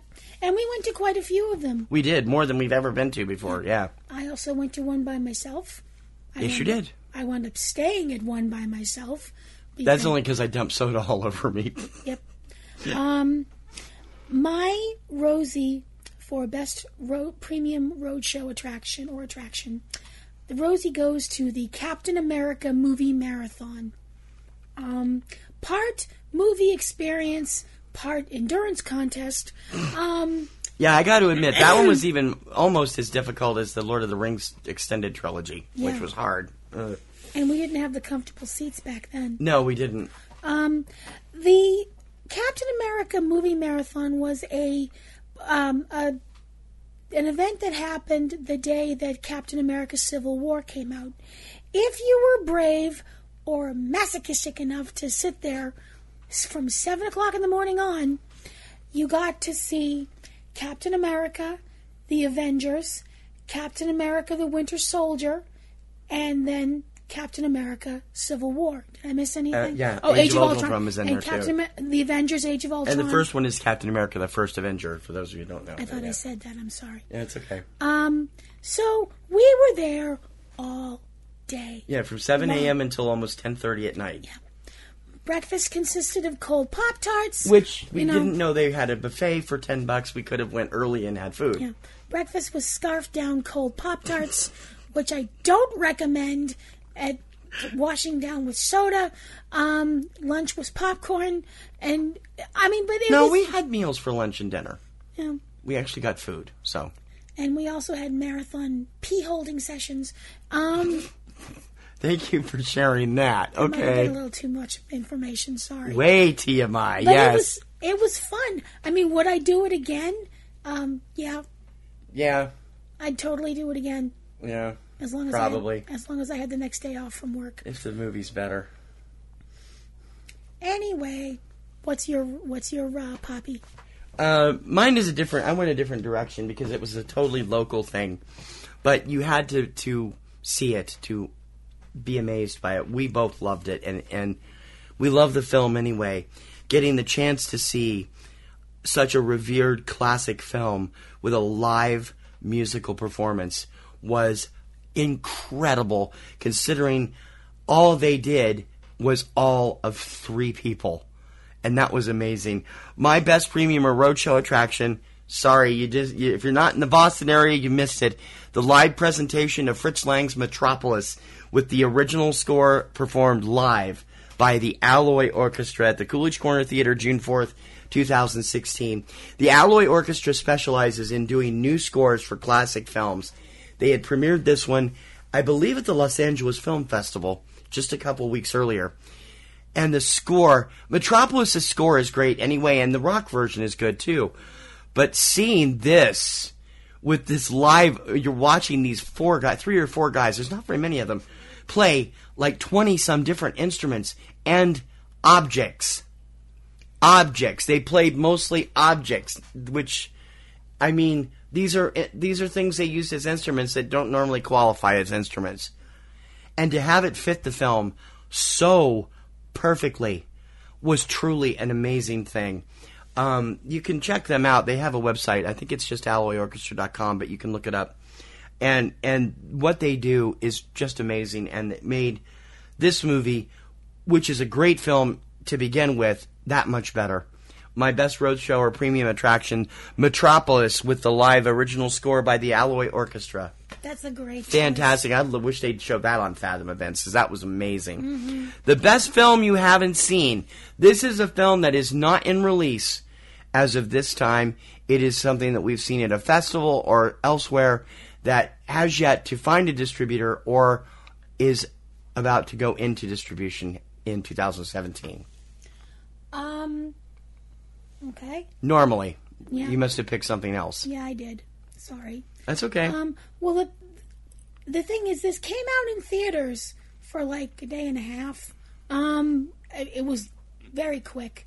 My best film you haven't seen yet, The Rosie Goes to Microbe and Gasoline. Why this movie did not get a larger release, I don't know. I can't figure it out. I really can't. It's entertaining. It took forever to get a distributor. And when it was, Screen Media did a very slow, limited rollout for it. It only played Boston for a week. We didn't get to the theater to see it. We saw it on a screener. That's why I'm saying you've never seen it. It wasn't, even where it played, there were no commercials.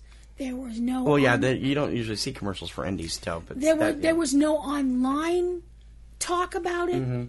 Nothing. And it's a great little movie. Considering Michel Gondry was the director, yeah, it didn't get as much attention as it should have. No, see, that's the thing that I really don't understand, because he's such a darling of the indie crowd, that why people ignored this movie. Because he kind of bit the dust with Mood Indigo. Pissed a lot of people off, and I'm like, okay. Why people ignored this, I just don't understand. So, my best film you haven't seen, The Rosie Goes to Microbe and Gasoline. Microbe and Gasoline is also on Netflix now, and if you haven't seen it, please take a look at it. My best film you haven't seen, I went through I thought you knew what that was, but apparently not, but that's fine. It's supposed to be a film that isn't out yet, and I picked two because they're both so amazing, and I don't understand why they've had such trouble getting distribution when they were such raving hits at the festivals they played at last year. The first one is a really haunting story about a sister's search for her brother's killer. The movie is called Missing People, and it is really something. You've got to see it when it shows up. The other one actually does have a distributor, and they originally had scheduled it for November, and now it's been bumped back to early 2017. But so next year it will probably be in the running for Poppies and Rosies. But you have got to see Sonita. This film is an amazing look at a 16-year-old girl in Iran that is doing rap music, which is expressly illegal in that country. And her story and her struggle to get her voice heard, and everybody that's trying to help her, and the family that's trying to make her get married and have kids like her mother did at 16. This is an amazing film, and Sonita is somebody that everybody is going to find a true hero in eventually. She actually was picked as one of Cinema Eye's personalities of the year because of this film, and you've got to check it out. Missing People and Sonita, two films you have not seen yet that hopefully you will see in 2017. Best Cameo and Best Limited Performance. Okay. Now, these are two things that some people might be like, isn't that the same thing? It's actually not. A cameo is a true cameo. Best Limited Performance is what we used to call semi-cameo. It's a performance from a major recognizable person that generally lasts 10 minutes or under in a film. Best Limited Performance for me, The Rosie goes to Hugh Jackman for his appearance as Logan in X-Men Apocalypse. Oh, see, I would have called that a cameo, but that's okay. Go ahead if you want to do it limited performance. It's longer than a cameo. You think so? Yeah. I think it's longer than a cameo. Okay. It was under 3 minutes, I would have considered a cameo, but that's okay. Whatever you want to do, it's your awards. His character is freed by the young mutants that have stumbled upon this government, this secret government facility that's been holding mutants. And once they release him, they realize this may or may not be a good thing, because he promptly cuts a bloody swath through his captors, but not them. Yeah. When the telepathic gene reaches into his mind and is able to bring this man out of the feral state that he's in and able to give him back his humanity, and you can see it in his eyes when they ask his name, and he says his name is Logan, even though real fans know that's not true. We know who the man is behind the name Logan. I thought it was a really beautiful scene. You totally lost me with that. What do you mean? Logan's not his real name. But it's what he's known as. It's what he's known as because he doesn't remember being James Howlett. Oh, okay. Sorry.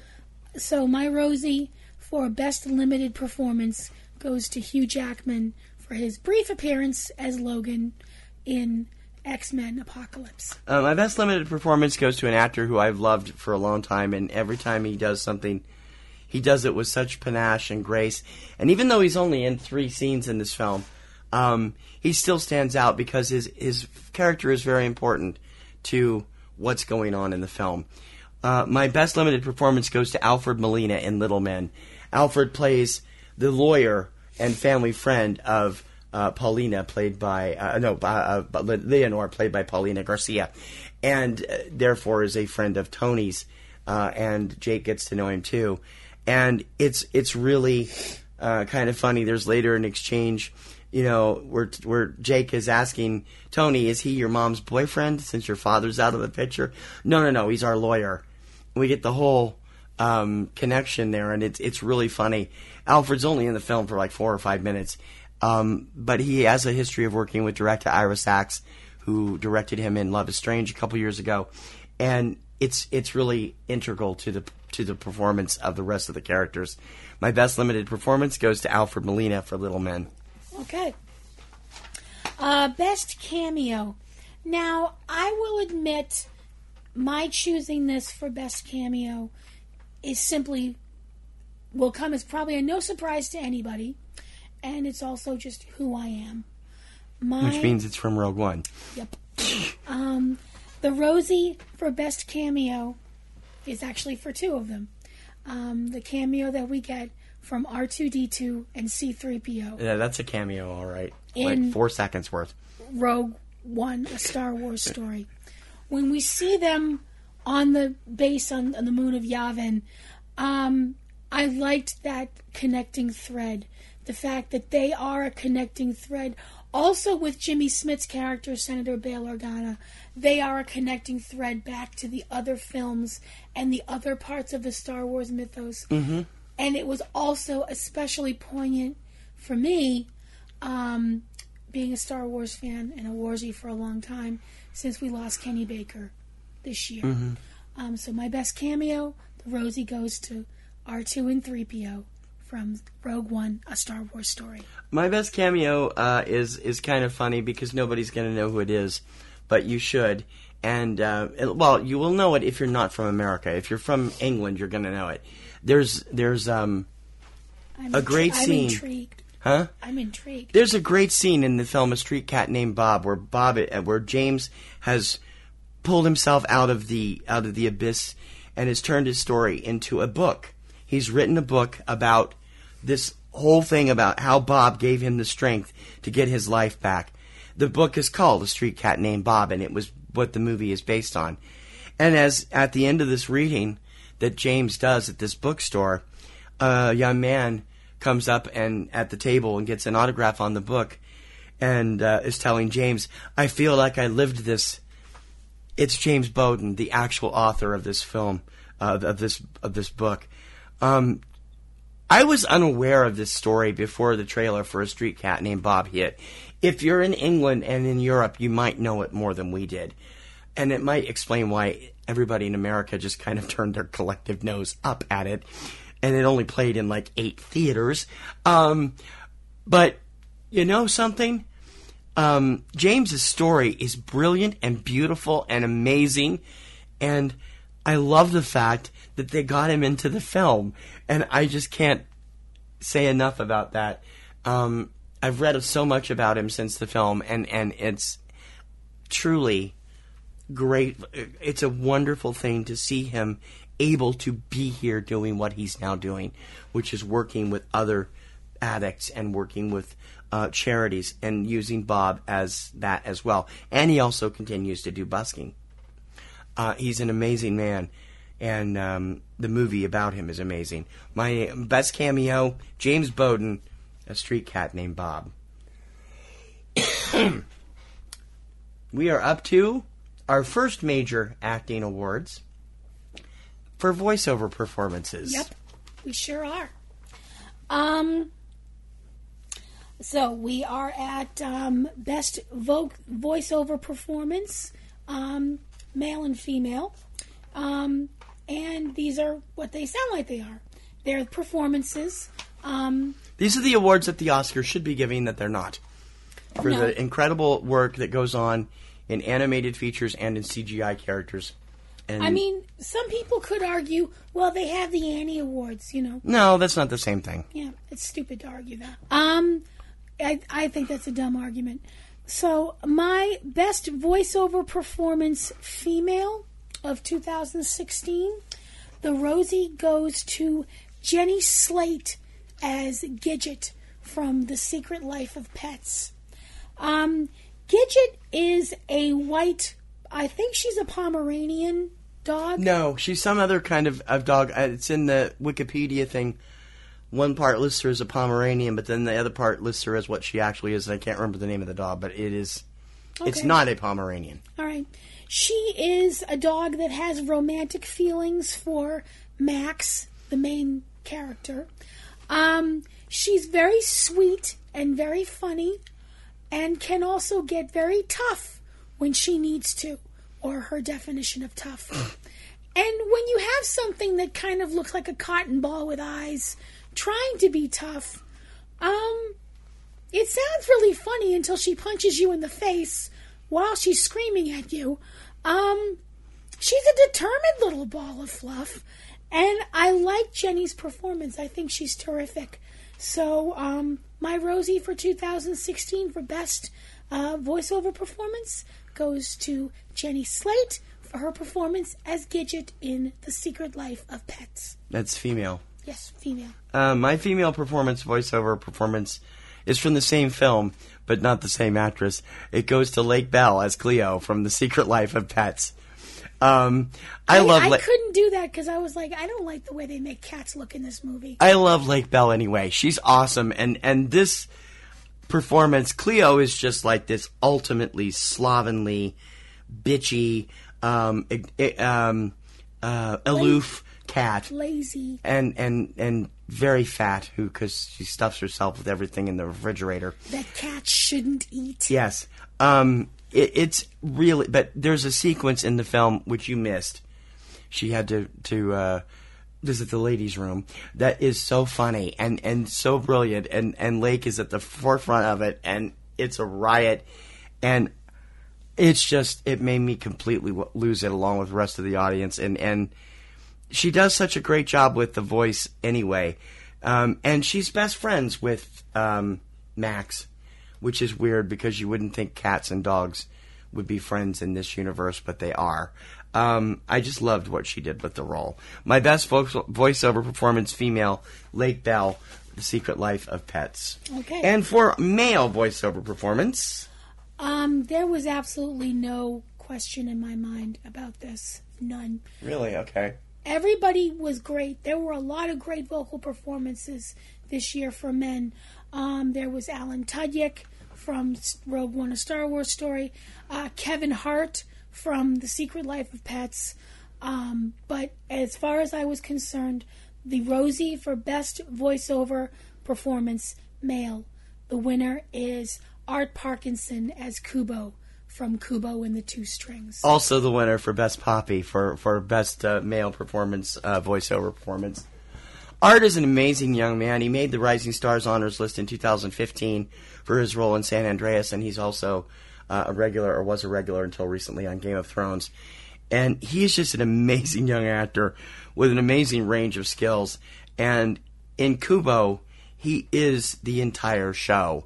He takes over 60% of the film, and it is brilliant. Now, are we going to get letters because the character is Asian and Art is British?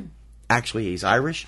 Or is it, are people going to still go there? Because we have debunked this so many times over the last year, it's scary. You can send letters like that. You'll be mocked, but you can send them. Because they're going to be voiced by local performers anyway, in all the different places where the movie airs in native languages. Art is just brilliant here, and he really is somebody to watch as an actor and as a voiceover performer. And Kubo is just magnificent. Best voiceover performance male, Poppy and Rosie winner, Art Parkinson, Kubo and the Two Strings. We have the big awards coming up. All of our major awards, including Best Actor, Best Supporting Actor and Actress, Juvenile Performances, Director, Cinematography, and the Pictures of the Year. All coming up when Subject Cinema returns. We've got the films of the present and future. This is Subject Cinema.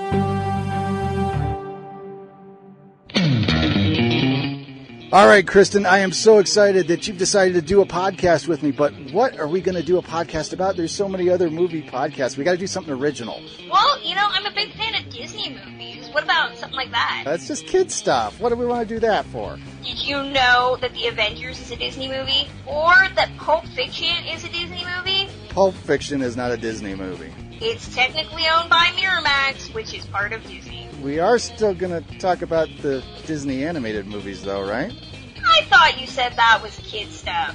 Well, I've got 2 kids. I got to be a good dad and stuff. So be sure to subscribe to the Walt Sent Me podcast, where we discuss the various subsidiaries of the Walt Disney Studios, including the animated movies. It's available on iTunes, Podomatic, and wherever you find great podcasts. And I swear, it's not kid stuff. T.C. Kirkham and Kim Brown. Real movies for real people. Subject Cinema. We are entering the home stretch, folks, and we're so glad you're with us for the 2016 Poppies and Rosies, brought to you by Subject Cinema. I'm Kim Brown. I'm T.C. Kirkham, our 12th Annual Awards. Yeah. Closing out 2016. A great film year, a sucky year otherwise. And we have got all of our top acting awards and our film awards coming up right now. Yep. Starting with our juvenile performances. This year, the juvenile performances were increased a little bit to include actors 18 and under. And we were able to perform. Now, did you do both? Because I didn't. Okay. Best juvenile performance has also been expanded to have male and female this year, which we've only done just one before. Yep. So, let's go. Best juvenile performance male, darling?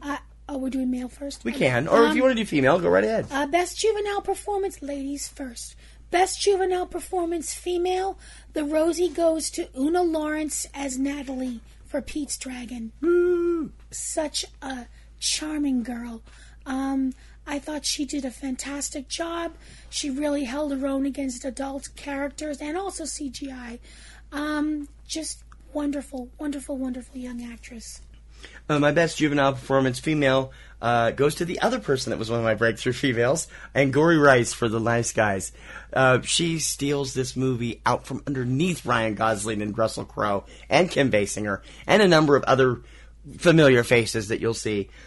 She's so funny as Gosling's daughter, then such a mouth, and it's set in the 70s, which makes it even more funny because here's this modern day girl and you see her in all this 70s period clothes and you're going like she would never wear this in her life. It's really fun and she makes it great. Best juvenile performance female, Angourie Rice, The Nice Guys. Okay. Best juvenile performance male, this was a bear. because there were a lot of really good performances. There was. This was hard. This year. But in the end, Best Juvenile Performance Male of 2016, the Rosie goes to Theo Taplitz as Jake Jardine from Little Men. Mm-hmm. So does the Poppy for Best Juvenile Performance Male. Kells the Breeze. Yeah. Jake, good grief. This kid, you make me Jake sick. is a real life Theo. Is a on-screen version of real life Theo. You make me sick, Theo, and I mean that in the nicest possible way. This kid is so talented, it's terrifying. He's a Triple Crown winner. He can act, he can direct, he can sing, he can dance. He can write. He can write. Direct. He's done everything. And he's 13 years old. In Little Men, he shows that he's a really fantastic young actor. I can't wait to see this kid when he's like 21 and getting his first Oscar for whatever it's for. Acting, directing, I don't know what, but it'll happen. He could very well end up in the Oscar race for a short film at the rate he's going, because, Good. I mean, he's already produced over half a dozen short films of his own, all of which he wrote, directed, starred in, some of which he scored in, one of which he didn't star in, his brother stars in, and they're brilliant. And as Jake in Little Men, he is the heart and soul of this film. Yep. Everything revolves around Jake, and Jake is such an innocent, soft, friendly, shy kid, being raised by these kind of helicopter parents, for lack of a better word. They're good helicopter parents, but they're, no video games except for, during the week, even when you're on school vacation, so on and so forth. Dad wasn't that bad. He was a little spineless, but yeah. Mom annoyed the piss out of me. I know. He's just brilliant. And Michael Barbieri was good too, but Theo just runs away with it. Best Juvenile Performance Male, Theo Taplitz, Little Men. And now we enter our big awards as we cast our nets to Best Supporting Actress. Yep. Best Supporting Actress. Oh boy. This was so frustrating. I didn't have a problem with Supporting Actress. Really? I didn't have a problem with the supporting awards at all. I had problems with the main awards. Okay. Best Supporting Actress for me, the Rosie goes to Alison Sudol as Queenie from Fantastic Beasts and Where to Find Them. Queenie is the sister of the main female lead. She might kind of come off at first as kind of this brainless sex pot kind of a character. She reminds me of Leslie Ann Warren's character from Victor Victoria. Without the Shrike yes. mean streak. Yeah. She's got such a beautiful heart, and she's so tender and sweet. The scene at the end, you know the one I mean, not the very end, the almost end, just tore me in half inside. In the hands of a lesser actress, it would have been very mawkish. I thought that Alison was just stellar. So congratulations to Alison Sudol. You are the Rosie winner of Best Supporting Actress for 2016. There were a lot of great supporting performances this year, and I mean, both male and female. Sometimes you might think of them as lead actors or lead roles for these people, but I didn't, because I felt that other characters felt more leads around them, and I felt they were more supporting. That's more important. That's more true for the actor than the actress. The actress, my supporting actress, is just one of the best actresses on the planet right now. I think she is amazing, and every role she does is different. And this one is really different, and it really shows off all the different types of stuff she can do. Whether it's a good character, friendly character, kind of ice queen, comedy. She's excelled at comedy. She can play anything. She's kind of like the next Meryl Streep. And I really think that's going to benefit her as she continues to grow in that stature. But in this role, she especially gets it because she's had to put up with nothing but crap for it. My best supporting actress goes to Tilda Swinton for Doctor Strange. I absolutely loved her performance as the Ancient One here. What? I'm sorry, I'm slightly gobsmacked right now. Oh, she was brilliant in this role. I'm thrilled. Tilda Swinton just can't do anything wrong by me. I love the woman. Everything I've ever seen her play. And she is an artist. She doesn't care about awards. That became obvious when she won an Oscar a few years ago, and her eyes were like, oh my God, I don't believe this. That was for Michael Clayton, if I remember right. She's an amazing performer, and no matter what role she sinks herself into, it's complete immersion. You don't even recognize her in Grand Budapest Hotel. She's under so much makeup as the old biddy that croaks and starts everything off.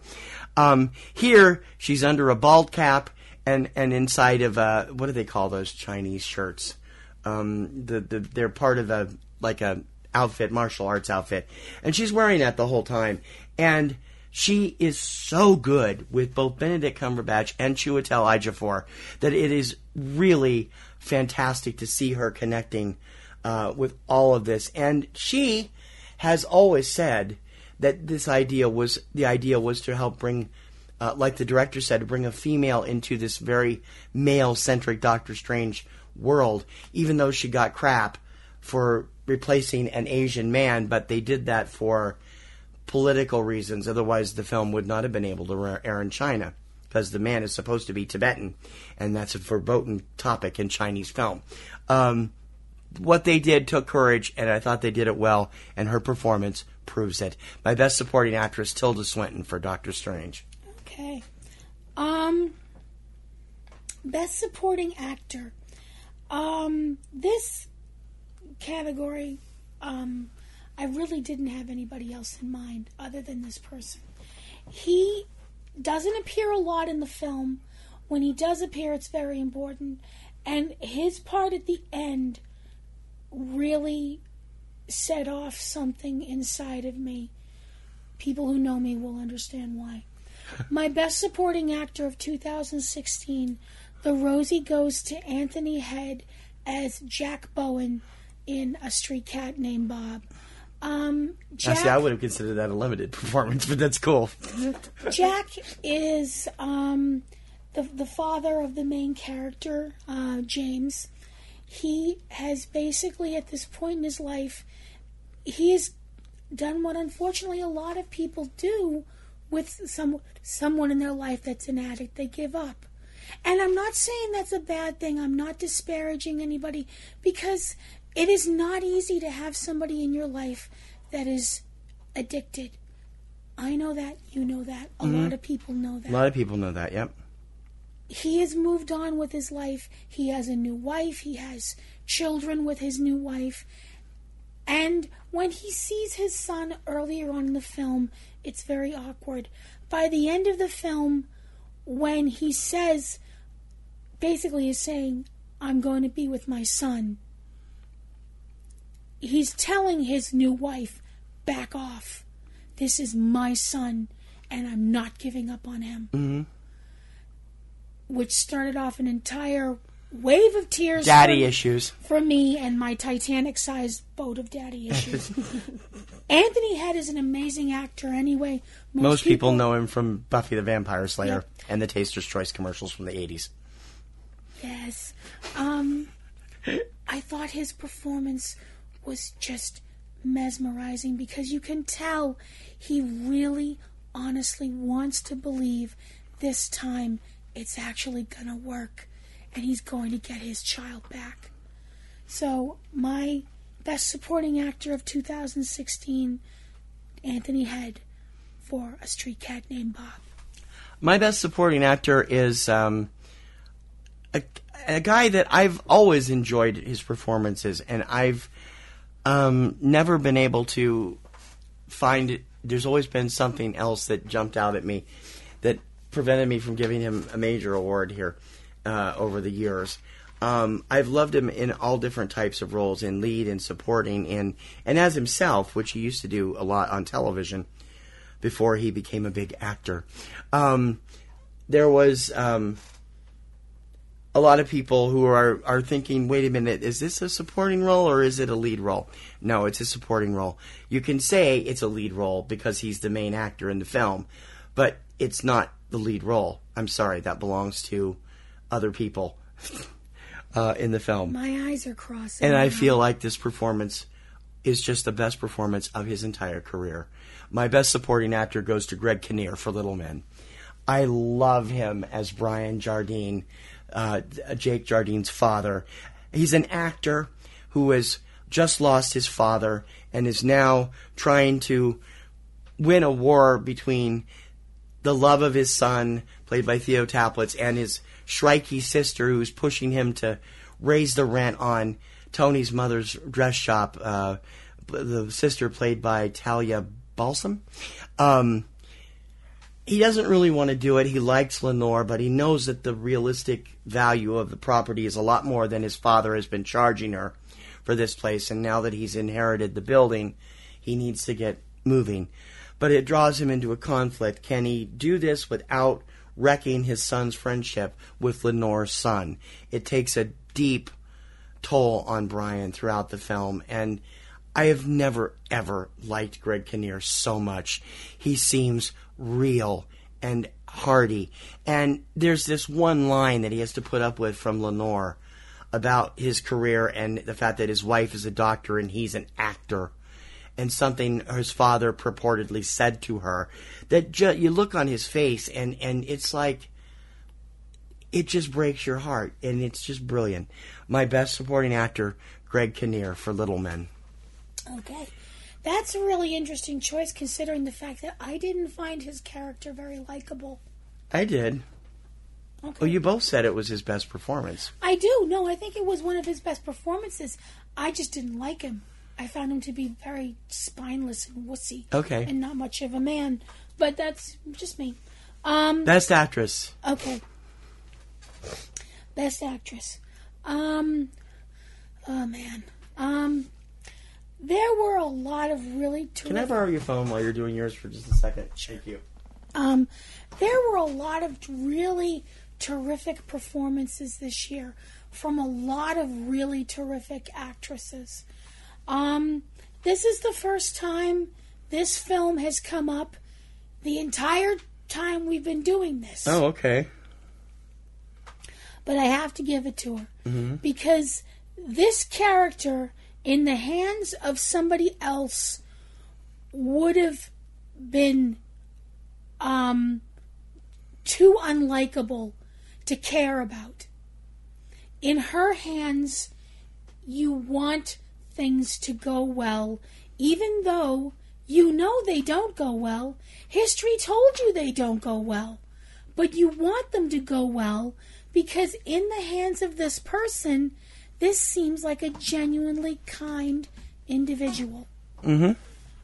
The Rosie for Best Actress of 2016 goes to Meryl Streep as Florence Foster Jenkins in Florence Foster Jenkins. This was a real person. Florence Foster Jenkins was a New York socialite who was convinced that she could sing.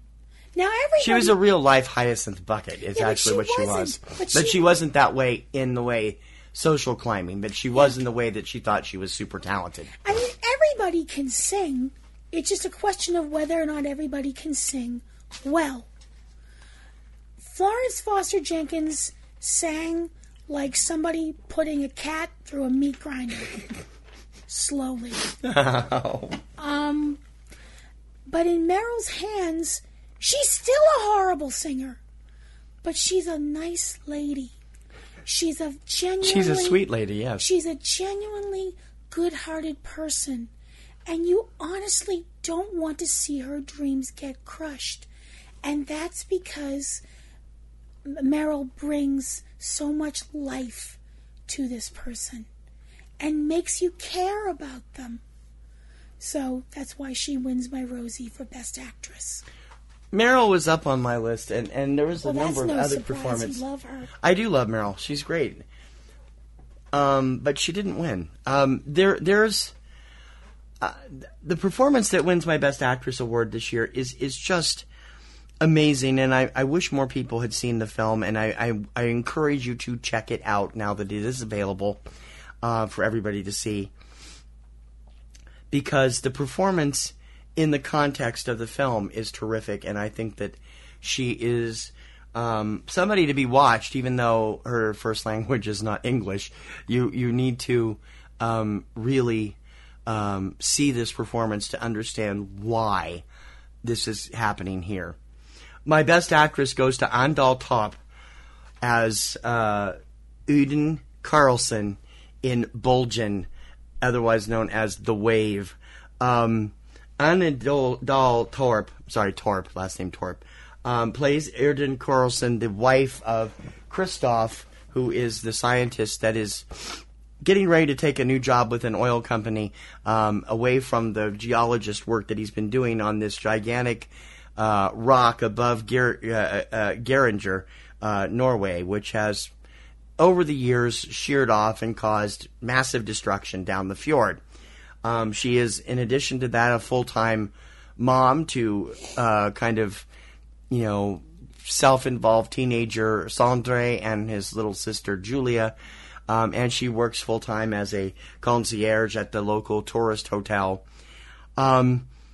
But it's clear that she loves being a wife. She loves being a mother. She thinks Christian is a little bit too out there sometimes with his worries about the rock wall that could destroy them all.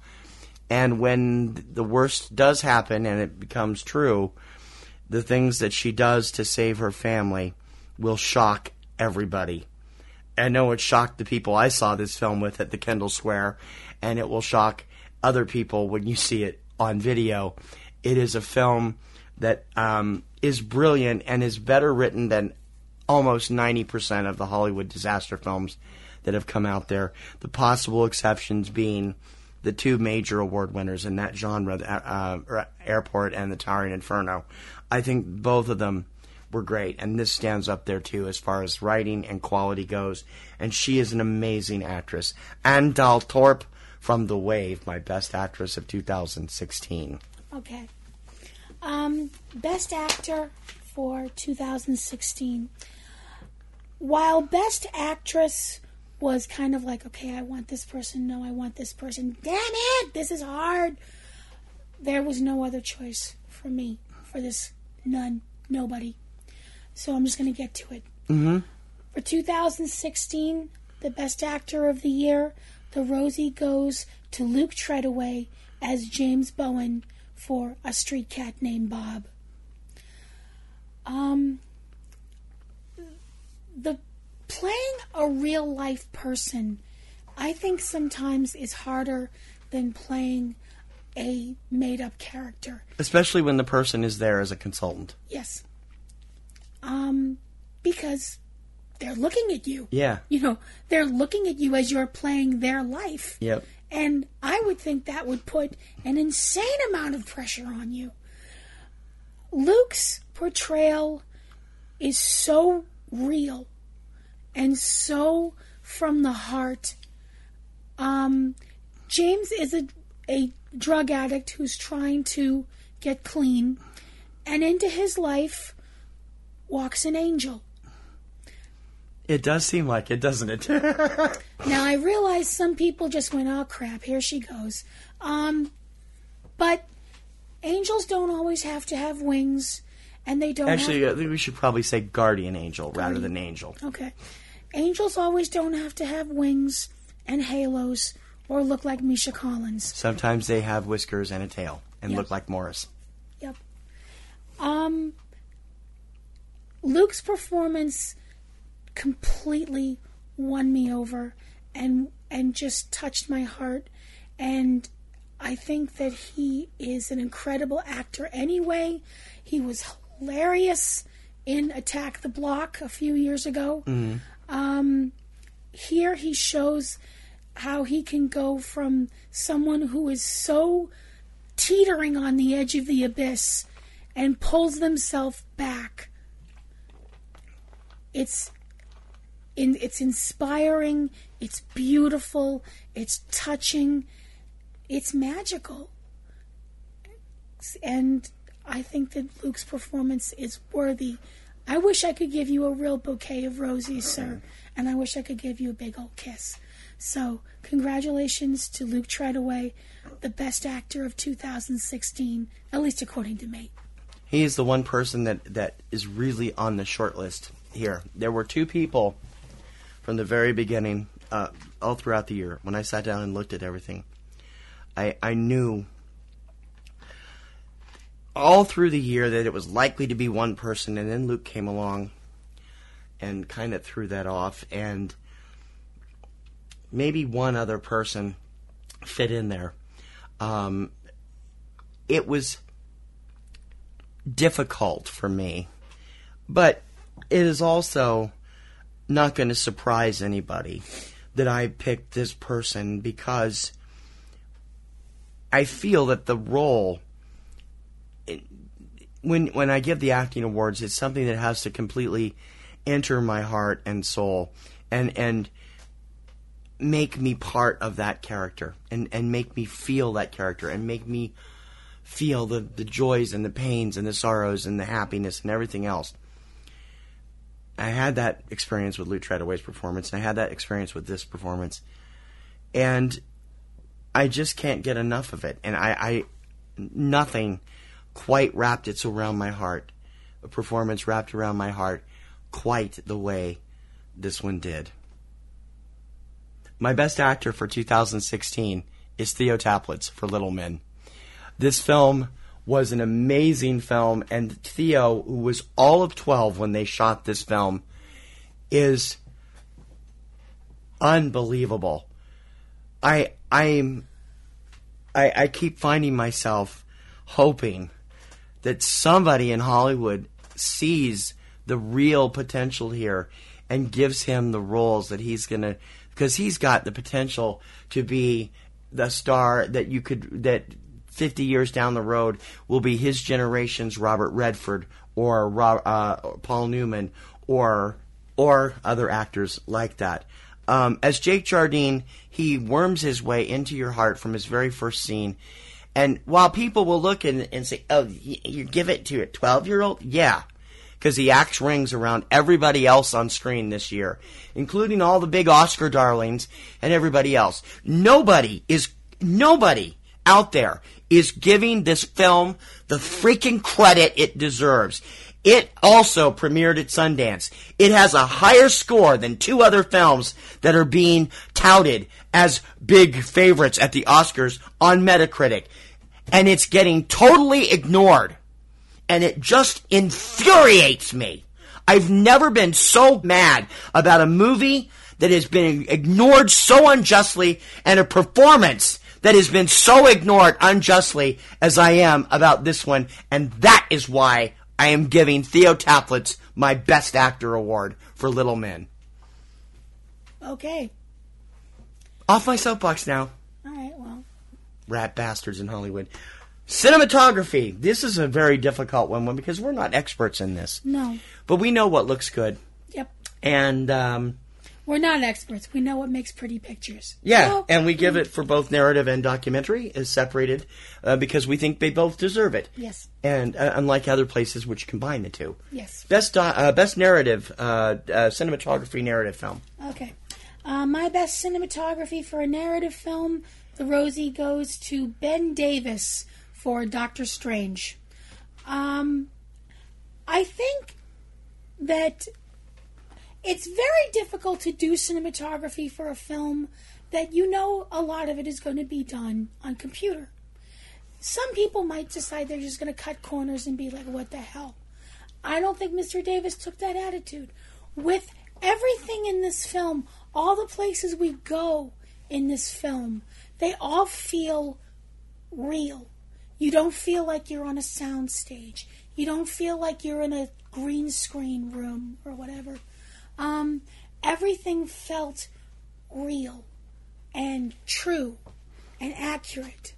And I think the way the rooms are set up, especially in the New York Sanctum Sanctorum, you felt like, oh my gosh, you feel like you could reach out and touch the walls. Yeah, but is that the cinematographer or is that the set designer? I mean, well, the it all goes cinematographer together. has to shoot it a certain way. Okay, fair enough. To make the light bounce off the wooden walls. Right. And stuff Okay. like that. Fair enough. And Yeah. I think that really makes a big difference. So, the Rosie for Best Cinematography Narrative. Congratulations to Ben Davis from Doctor Strange. My best cinematography for a narrative film goes to Bojan Basili for Pete's Dragon.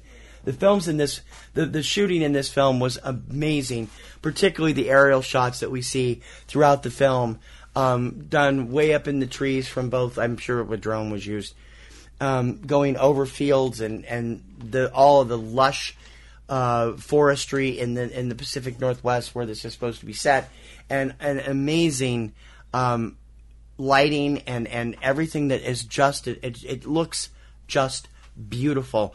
The cinematography in the early scene, in the first scene that made us both bawl, where Pete first meets Elliot, is dark and foggy, and it's also beautiful. And that scene right there sold me on the entire film. My best cinematography narrative, Bojan Basili for Pete's Dragon. Okay. For documentary. Documentary, there are actually two people. So I want to give it to both of them. Mm-hmm. Documentary, the best cinematography, the Rosie goes to Frederick Cheng and Nelson Walker III for King George's. King George's is a film about Le Bec Fin, which is a very famous restaurant in Pennsylvania. Now closed. And George's, the chef who ran it, who is... to call him a character is being wildly understating the obvious. When you are somebody who is not a foodie like me, I'm a comfort foodie, not an actual foodie. Well, we are actually, we're semi-foodies. No, Ants on a Shrimp proved I am not a foodie. Oh, well, yeah, that's true. That was kind of gross, some of the stuff there. But anyway, I didn't like that film at all. So. Watching this film and the way the cinematography is done, you feel like you're sitting at a table at Le Bec Fin. You feel like you're in the kitchen being jostled and bumped around as all of the insanity that goes on inside a restaurant's kitchen is going on around you. I thought the way it was done was just fantastic. So congratulations to Frederick Cheng and Nelson Walker III. You are the best cinematography documentary winners for the Rosie for King George's. My best cinematography documentary goes to Colm Nicell for Older Than Ireland. Older Than Ireland is one of the most... That was on my list, too. Is one of the most, again, one of the most underseen films, except in Boston. It was supposed to run for 1 week at Kendall Square. It ran 4. That's how popular it was. Older Than Ireland is the story of what's happened over the years in Ireland, told from all the participants at the time had turned 100 or were older. They were all septuagenarians. Is that what they call that? Or centenarians. Sorry, sept is 7. Centenarians. All of them were at least 100 years old. There are, I think, 23 people a part of this film. This film is hard to understand. Thank goodness for the subtitles. There is some really hilarious stuff in this film, and some really deeply poignant stuff. All from the wonderful point of view of these elderly people who watched Ireland come to be. It was a monster hit at the Irish Film Festival this year. Monster hit in the theaters here in Boston. If you've never seen it, I'm pretty sure it should be online by now, and you should take the time because it'll charm the socks off of you. My best cinematography documentary, just from the way that he shot each of these people, Colm Nicell, Older Than Ireland. Okay. For best director narrative. Best director narrative. There really were a lot of really terrific choices here, but I have to go with my heart, and I have to go with a small movie that I was like, whatever, about seeing until we saw it, and I was like, wow, this is really, really special. The end of it still ticks me off, sir, but I still like it. The best the best director narrative, the Rosie goes to Ira Sachs for Little Men. Okay, why? Because I think, first of all, going with young actors who were not established young actors is very brave, especially putting them in the leads. I think that's extremely brave. And you agree that they are the leads? Yes, I would agree. I would definitely agree. I think Mr. Sachs' take on the characters and their situations is very, it's very true to life, I think. Nothing in this film comes off as fake, in my opinion. The ending still irritates me, but that's just me. I have to say that the ending of it, there is a slightly better ending that was originally written that wasn't filmed. And I like that little coda that they had on the script. You can get the script online. So my best director for a narrative, the Rosie goes to Ira Sachs for Little Men.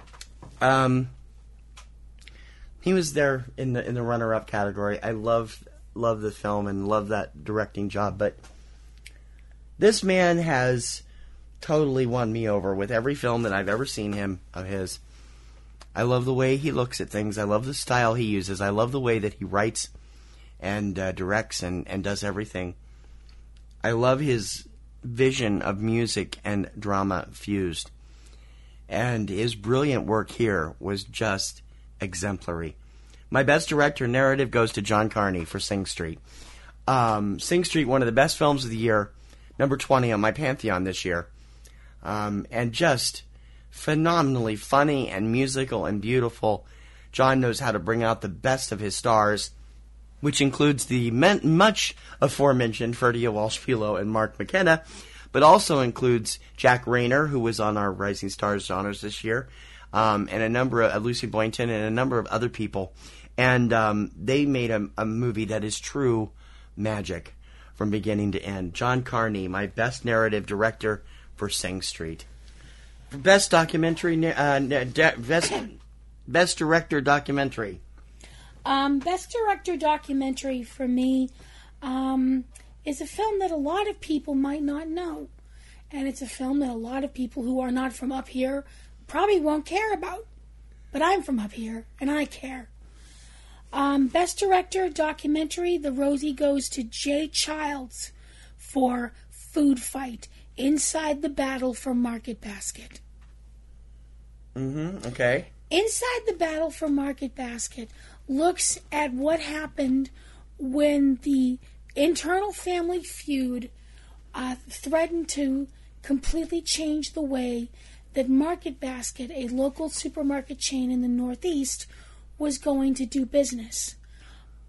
The workers went on strike. And what happened next was completely amazing.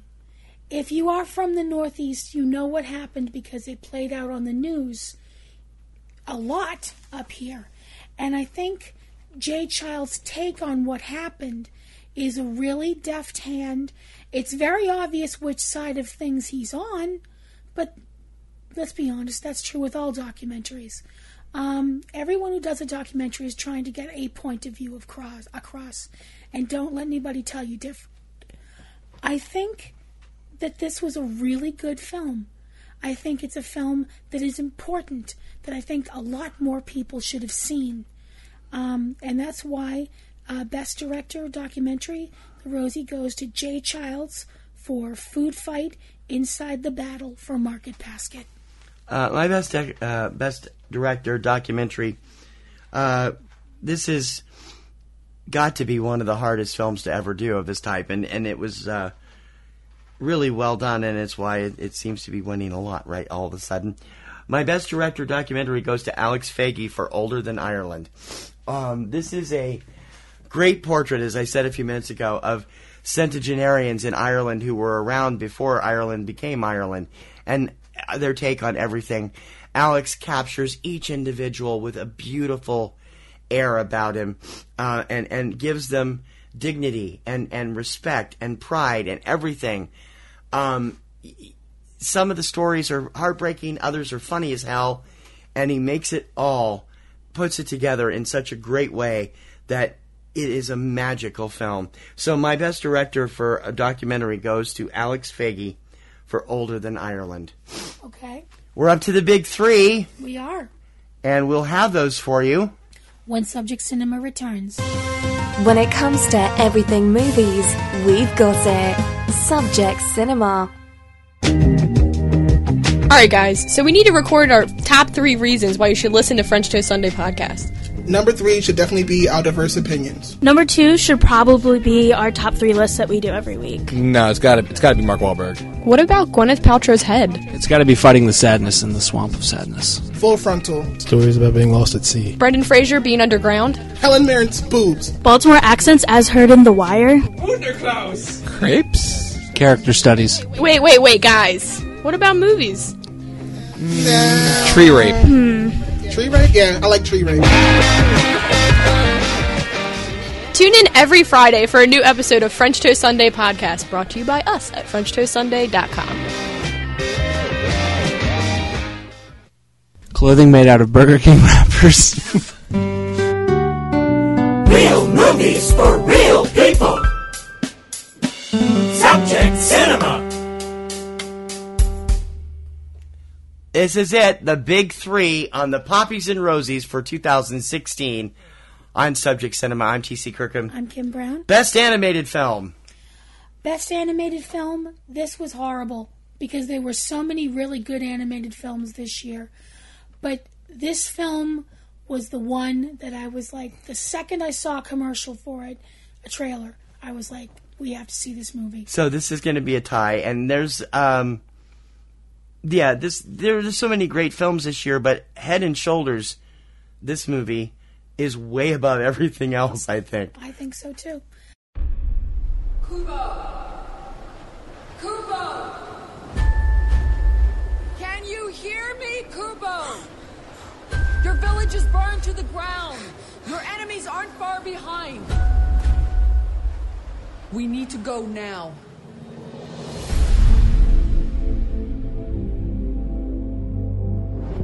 You have questions, I can tell.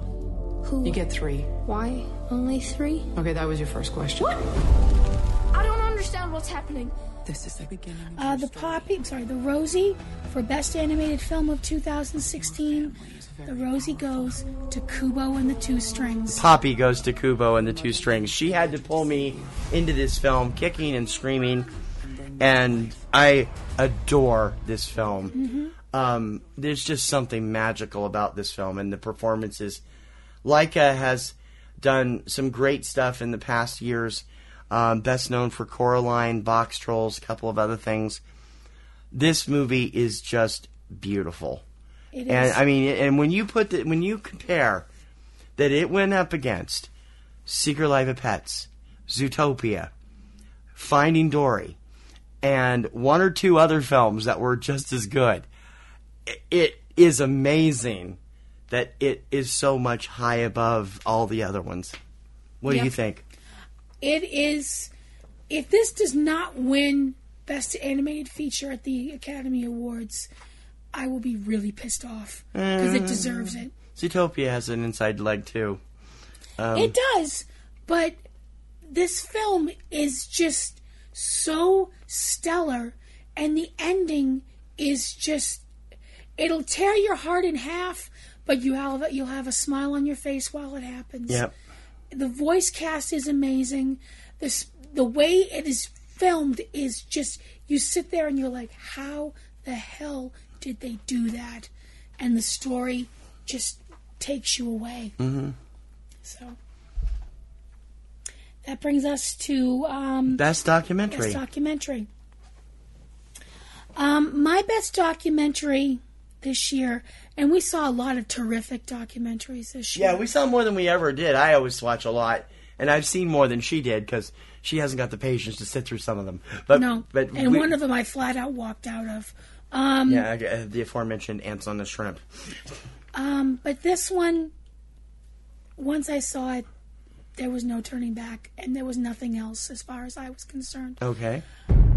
The review that Variety gave us when we first went on the air in September of 1966. Star Trek won't work.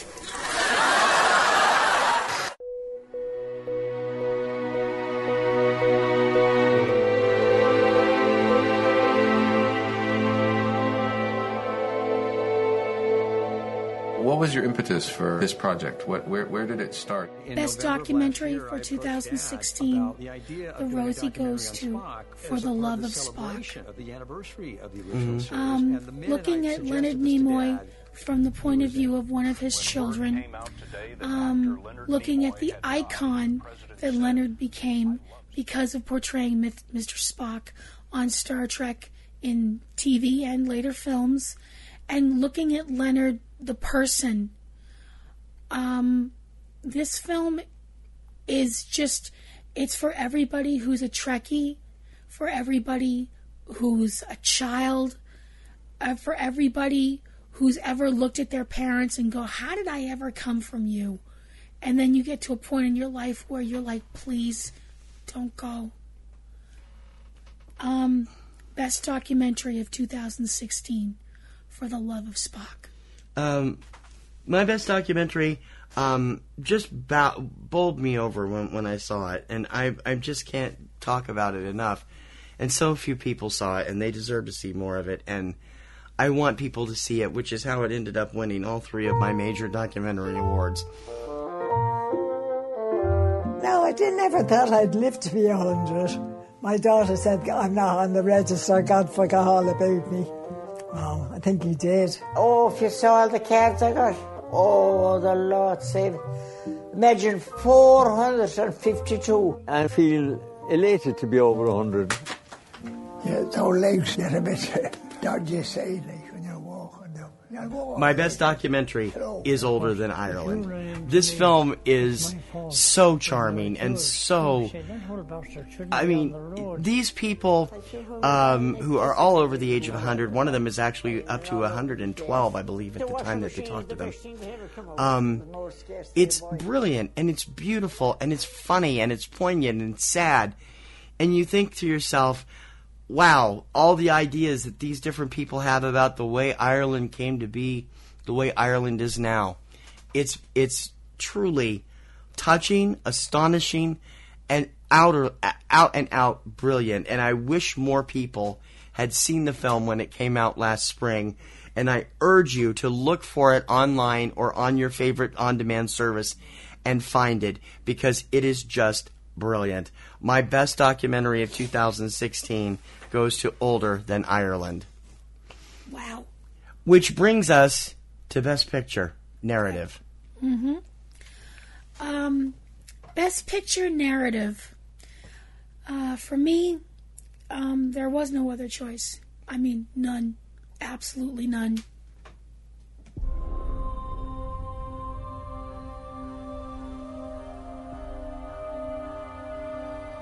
Jim, whatever I do it to protect you. So you understand? I understand.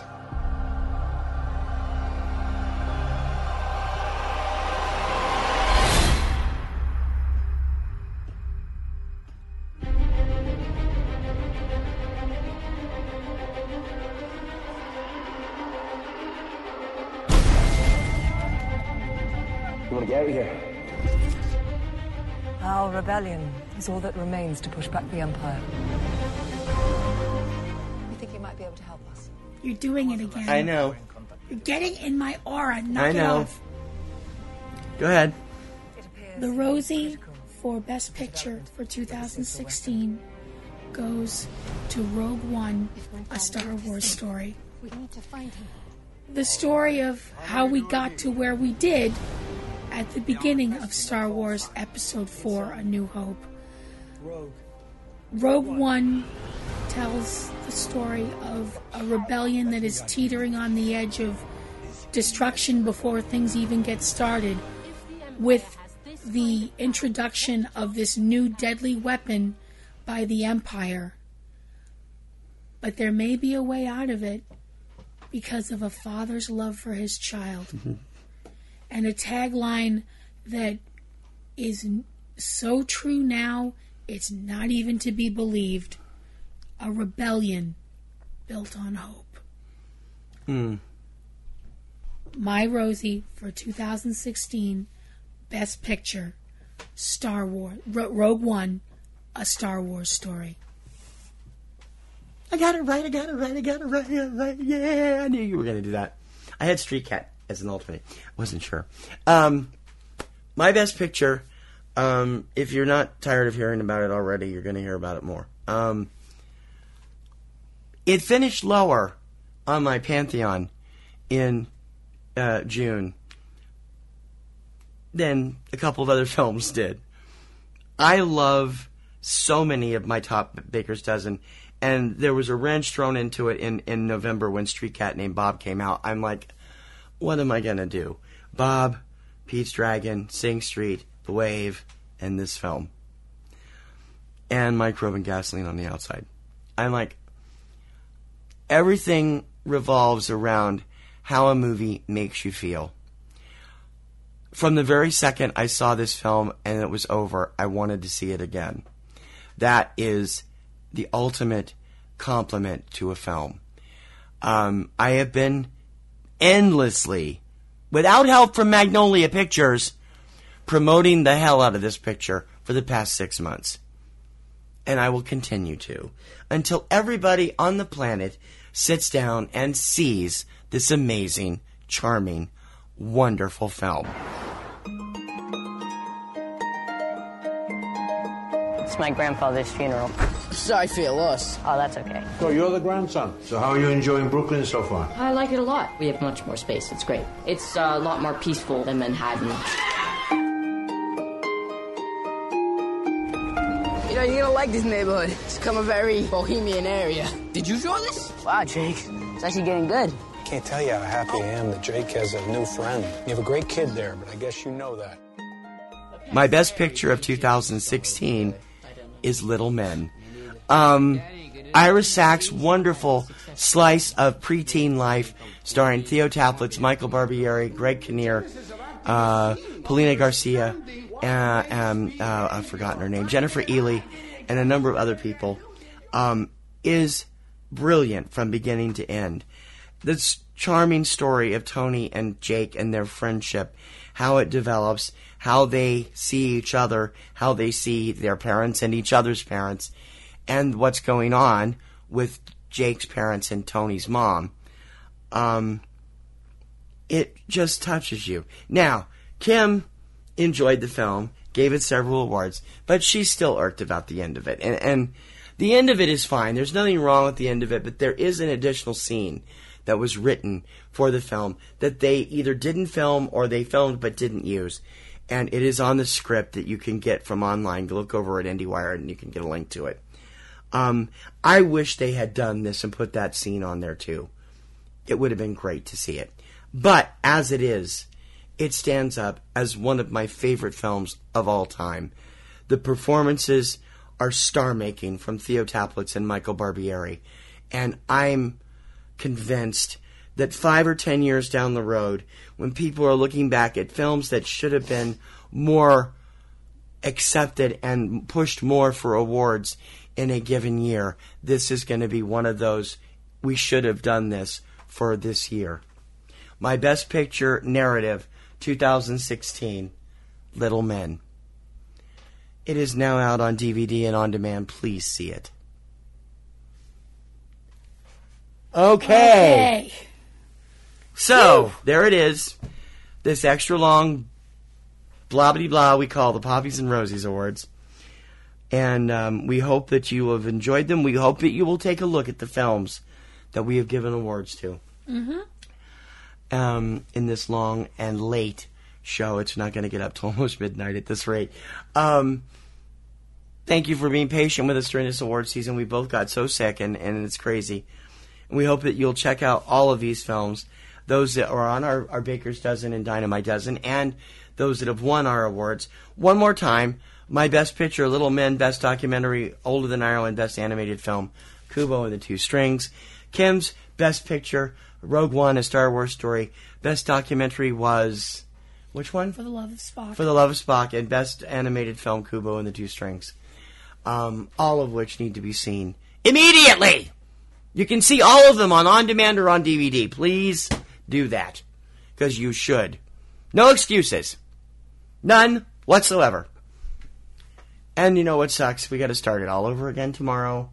As 2017 starts, we're 2 weeks away from Sundance. Already there's buzz about 10 or 12 films there.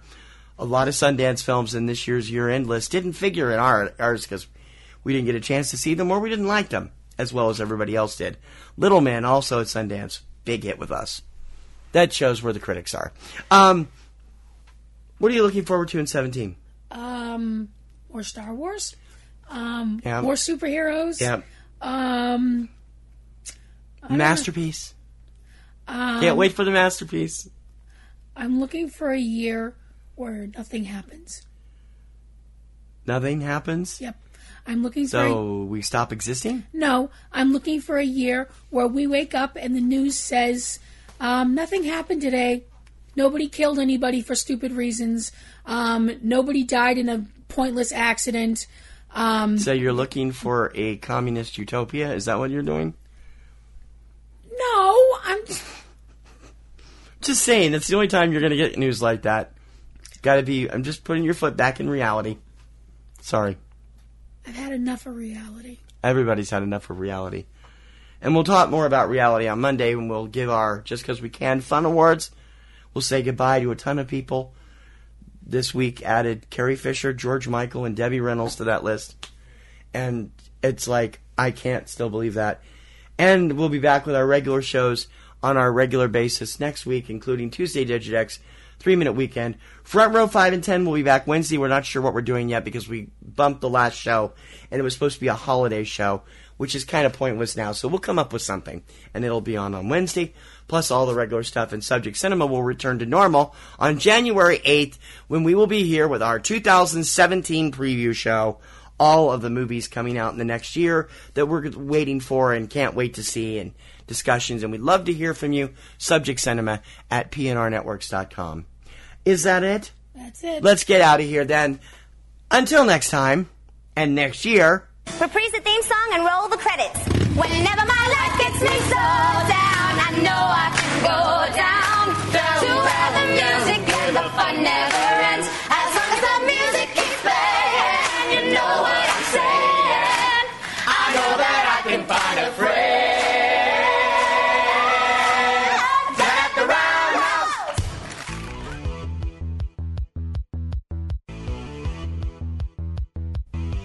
For Subject Cinema, I'm T.C. Kirkham. I'm Kim Brown. May your popcorn always be buttered. And may your roses always be in bloom. See you in 2017. Bye.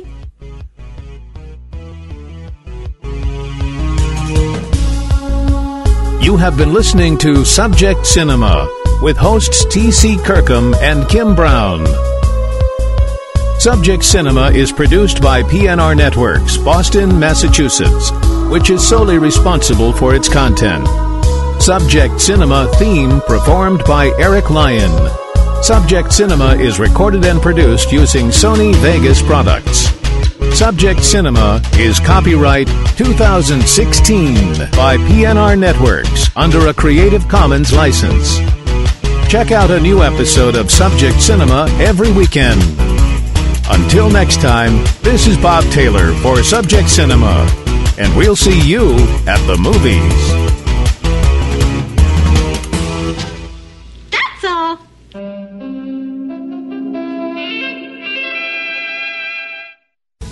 Podcasting's choice.